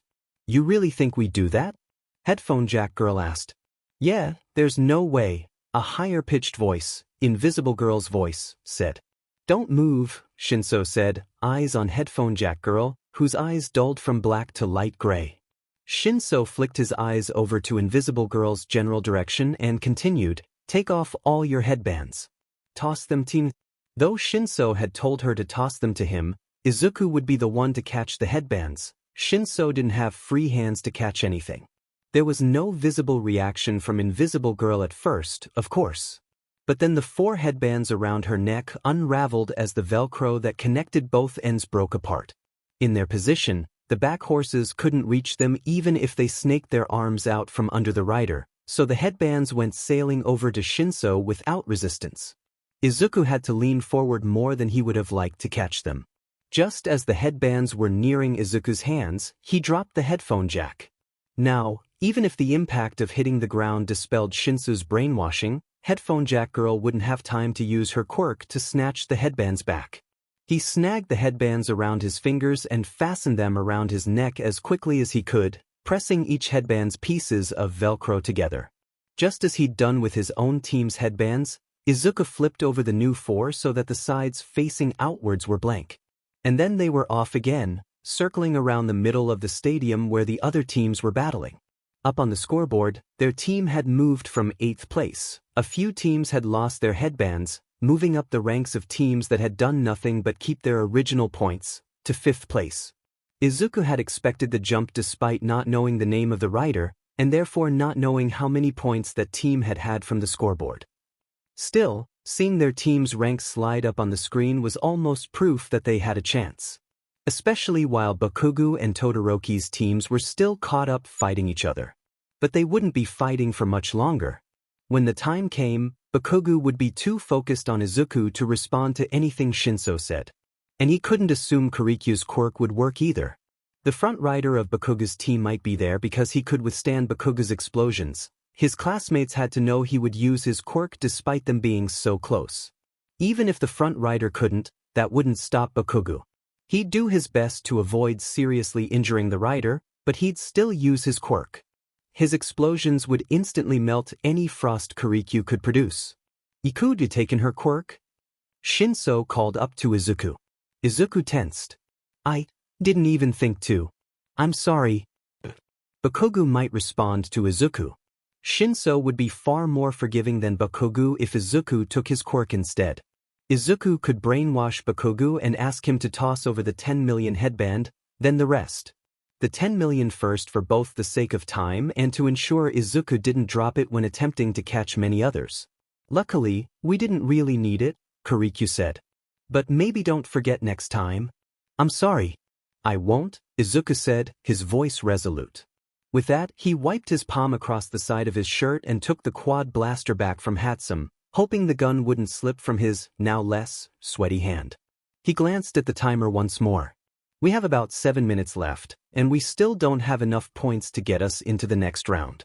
But we're not that far behind the 4th place team, so any team with some headbands we find will probably have enough points to put us over the edge. Doesn't matter, Shinso said. He gestured with his head to their left. Sure enough, another team was rushing towards them. They sidestepped as the opposing team dashed past, though Izuku almost lost his balance in the process, as he didn't dare pull his hands away from his face to right himself. One of the back horses was Kirano, who was grinning, fangs showing. The back horse across from Kirano had skin as black as Eraserhead's hero costume, with shaggy gray hair that contrasted sharply against it. Their front horse's appearance was much more plain than the rest on his team, with no visible feature of his quirk and inexpressive black eyes. Kirano's team changed course and charged at them again. When they were close enough, Izuku aimed the quad blaster and fired. They nearly tripped over themselves in a rush to stop, but the net covered them all the same, draping over the rider's head and hanging down to the knees of the horses. The rider pushed at the ropes uselessly. Even when Kirano let go of the front horse's shoulder to help, the net never moved. That is, until the front horse took a deep breath and exhaled, his breath solidifying in midair and pushing against the net. At first, it resisted, but the bubble the front horse had created kept expanding. Eventually, the net curled around the bubble over the team's heads. With a shove from the rider, the bubble and net drifted away. Still, Kirikyu wasted no time in exhaling his own quirk-powered breath onto the front horse's feet. Rather than coating the horse's shoes, it left a frosty sheen on the ground below them. Nevertheless, it accomplished practically the same goal, as the front horse was trapped all the same unless he wanted to risk slipping. It wouldn't hold them long, but it was enough to keep them away for a few seconds. "Mind handing those over?" Shinso asked. The rider snorted, laughed, and said, "That's a little overconfident, don't you think?" Kirano huffed. "You're one to talk, Monoma." At the same time, the rider's, Monoma's, eyes paled, and he slowly pulled the headbands away from his neck at Shinsu's command. As he did, Izuku chanced a look at the scoreboard and timer. Monoma's team was in 7th place. 5 minutes remaining. When Izuku turned back, the headbands were already in the air. But they didn't make it to his fingers. Instead, they were intercepted by the front horse's quirk, hitting a wall of solid air and falling onto a second platform he'd created just after the first. Just as the other team started to move, Izuku lowered his arm and pulled the quad blaster's trigger, shooting out another net that again covered the rider and head of the front horse. Next, unfortunately, came the moment of truth. With Shinsu's and Kirikyu's words echoing through his mind, Izuku said, "Kirikyu, I'm going to take your quirk." As he nodded, Izuku leaned down, put a hand on his head, and forced his quirk to activate. "Get me right under the headbands." Inhaling deeply as he raised up, Izuku aimed his breath at the air that was keeping the headbands suspended. A layer of frost covered it and spread until the air itself was ice. Freezing it into a brittle sheet that shattered, Izuku reached up and jabbed the quad blaster through it. The headbands fell into his left hand, and Izuku apologized to Hatsum as he dropped the now useless gun to the ground. He fastened the headbands around his neck. Before the front horse could make another air bubble, Kirikyu directed the team away. They started off again, heading away from the other teams in the area. They moved to the outer edge of the field, stopping when they reached a portion of the field that was free from any other team. With their backs meters from the line that determined what was in and out of bounds, they could focus on what was in front of them or to their sides. "I'm sorry," Izuku said, reaching down again to return Kirikyu's quirk. "I said it was fine," Kirikyu said. Izuku forced down another apology for irritating him, knowing it would merely exacerbate the issue. But he still couldn't quite grasp why Kirikyu was irritated. Was it not better for Izuku to make his remorse obvious, even if Kirikyu had given him permission to use his quirk on him? Was it not better than taking his quirk without asking? After all, when was using his quirk ever something that could be done without an apology to dispel at least some idea of evil intentions? Shaking his head, Izuku checked the scoreboard and relayed to his team, 3.5 minutes left. "We're in 4th place now." Bakugo had finally bested Todoroki's team, who now sat in one of the last places with 0 points. Todoroki's team had moved closer to Izuku's team, where they were now battling Teeth Boy's team, who must have earned some points back after losing them to Izuku's team. Just before Izuku turned his head, he heard someone on Todoroki's team shout, 1.3 million volts. A boy with electric blonde hair shot out a wave of electricity while the others disappeared under what Izuku assumed was an insulation sheet. Could one of their teammates create objects? The wave hit the other team and shocked them to a standstill, and the boy smirked as his team charged forward. Bakugo's team, on the other hand, was on the same side of the field he'd always been on, much closer to Izuku's team than before. "So we just need to defend until time runs out," Kirikyu said. Slightly to their left and a quarter of the way across the field, Bakugo leapt off the supporting hands of his team's horses and into the air. He propelled himself with his explosions to a four-person team that Izuku didn't recognize. He landed on the front horse's shoulders, swatted away the rider's hands with a smoking palm, grabbed the two headbands around the girl's neck, and blasted himself backwards. One of the horses on his team pointed his elbow at Bakugo's back. He shot out a piece of tape from the part of his forearm just above the elbow and pulled Bakugo back to safety. Izuku could assume that was what Bakugo would do to them. So it would be even more personal than he'd originally expected. Well, his plan should still work. Nothing had really changed. As Bakugo added another two headbands to the already impressive pile around his neck, he flicked his gaze sideways and met Izuku's eyes. With their eyes connected, he raised a hand, let an explosion burst to life on his palm, and bared his teeth in a smile. "Bakugo's coming," Izuku said shakily, then cursed himself for how pathetic he sounded. "Not just him," Shinso said. To their left was a boy with 6 arms connected with fleshy webbing and a blue mask covering the bottom half of his face. His arms were positioned behind him to cover his back, where at least one other person had to be hiding. He picked up his speed, sprinting towards them at an incredible pace. In a flash, something pink shot out from the opening between his arms, and Izuku barely had time to flinch before the iron spider's spider legs darted out to meet it. They knocked it to the side, where it hesitated a second before it disappeared back into the darkness between Webbed Arm Boy's arms. When it reappeared, the iron spider met it above Izuku's head, where it wrapped around one of its spider legs. It was a tongue, coated in a thin but shiny layer of saliva that dripped onto the metal of the iron spider. So the person, or one of them, under Webbed Arm Boy's arms had a quirk that made their tongue long. Most likely an animal-related quirk. A chameleon or frog. The tongue pulled at the spider leg it had wrapped around. Izuku nearly toppled forwards as the pack jerked upwards. If it kept pulling, Izuku would fall, and his team certainly wouldn't have time to fix their formation with Bakugo's team already closing in on them. So Izuku shrugged the pack off, letting the tongue pull it over his head and toss it aside. It hit the ground with a crunch, and Izuku grimaced and apologized at the sound of Hatsume's pained cry. "We should move," Izuku said, eyes flicking between Webbed Arm Boy and Bakugo. "Can't. Foot stuck," Shinso said. From his angle, Izuku couldn't see what had trapped Shinso's foot, so he tried to locate the source of whatever it was. Bakugo's team was still too far to have been responsible. The only other team targeting them was Webbed Arm Boy's, so there must be another person under his arms who had done it. When Webbed Arm Boy was close enough to touch Kirikyu or Hatsume in a few more long strides, Kirikyu let out another icy breath, this one seemingly more powerful than his last.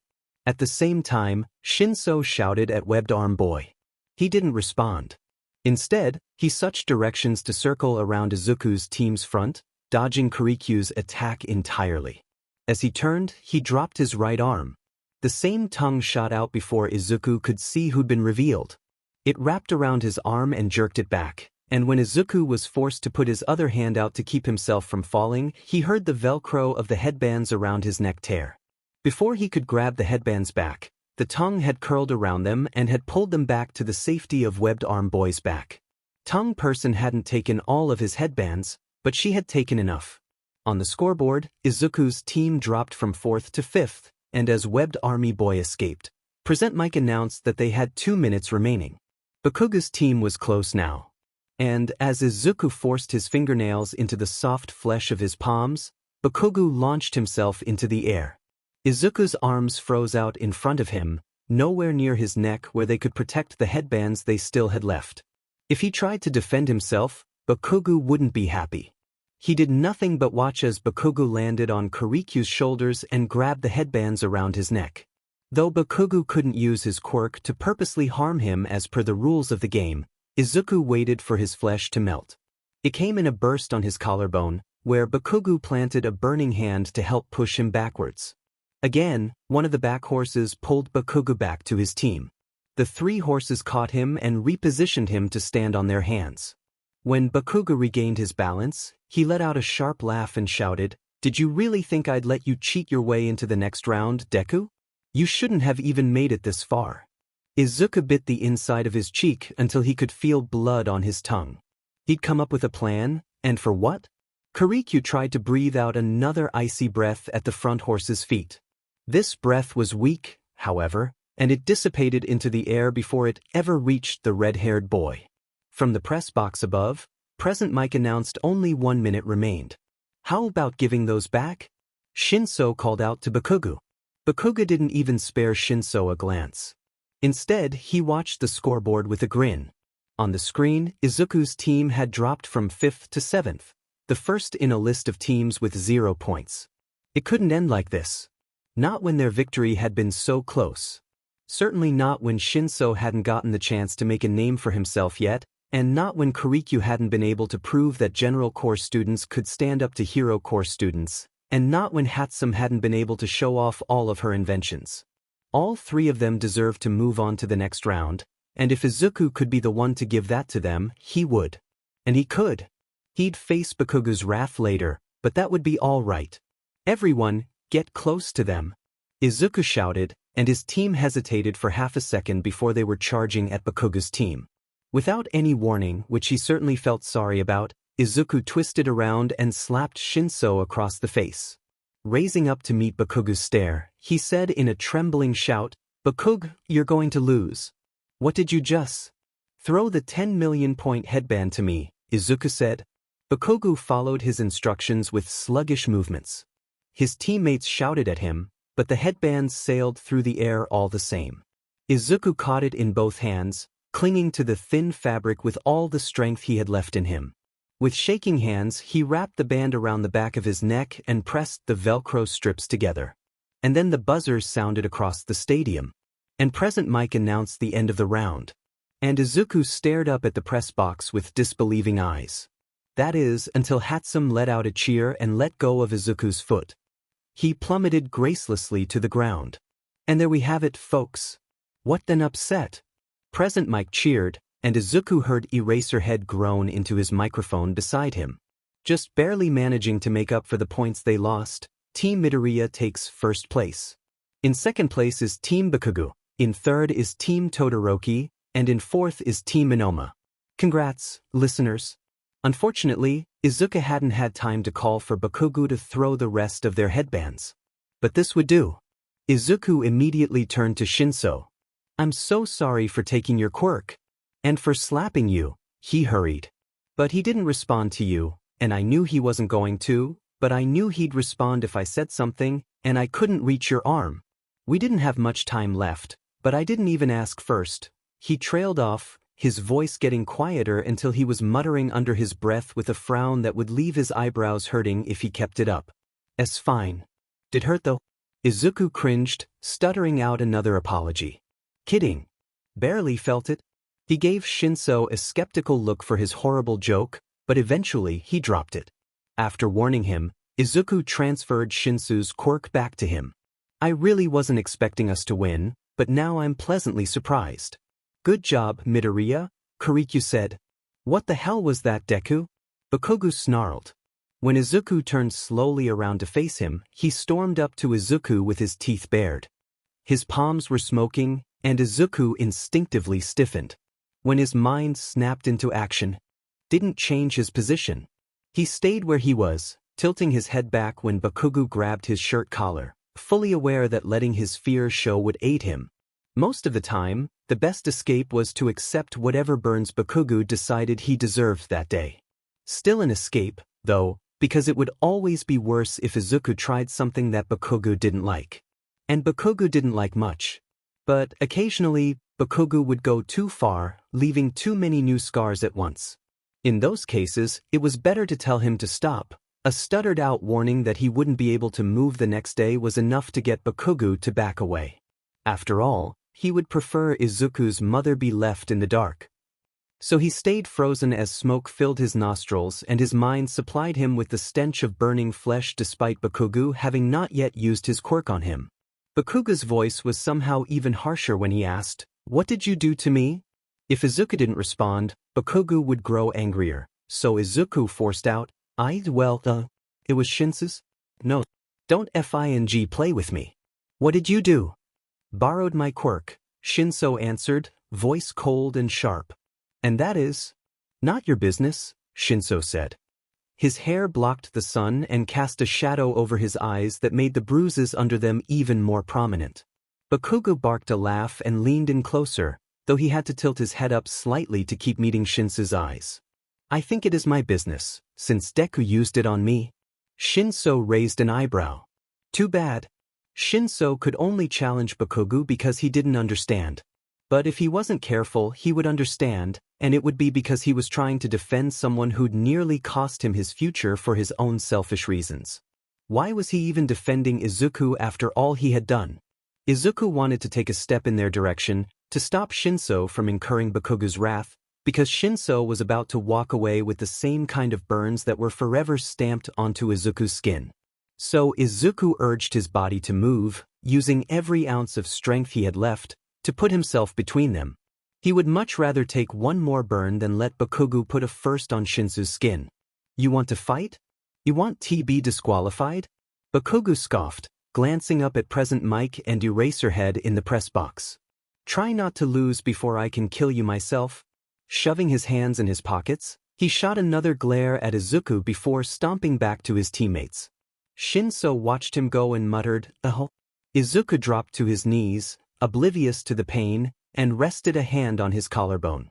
His shirt was burned, the edges of the hole that Bakugo had created gnarled and paper-thin between his fingertips.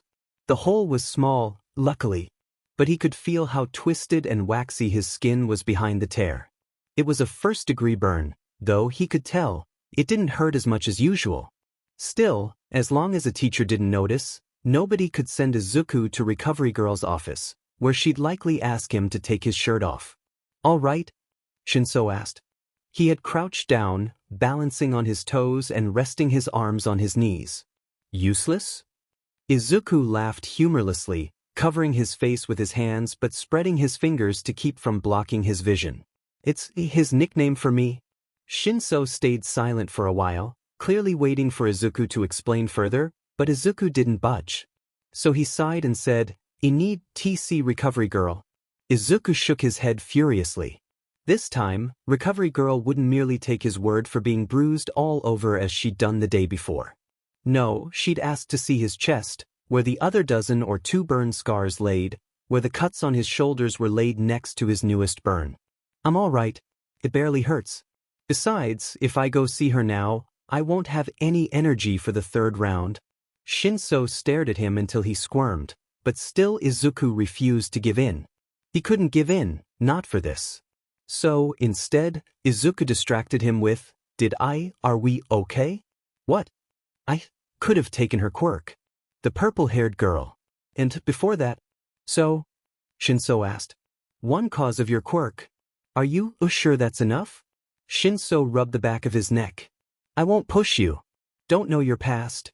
Subtly, Izuku rubbed one of the older burn scars along his hip, the one that tingled the most. All of his scars were tingling, burning as if softly mimicking the pain they had caused him when Bakugo had created them. But that one was the worst. It was the largest one he had, the only one shaped like a handprint. It was only a second degree, he didn't have any third degrees, thankfully, but it was the most gruesome. He couldn't remember when or where he had gotten it, or what he had done to deserve it.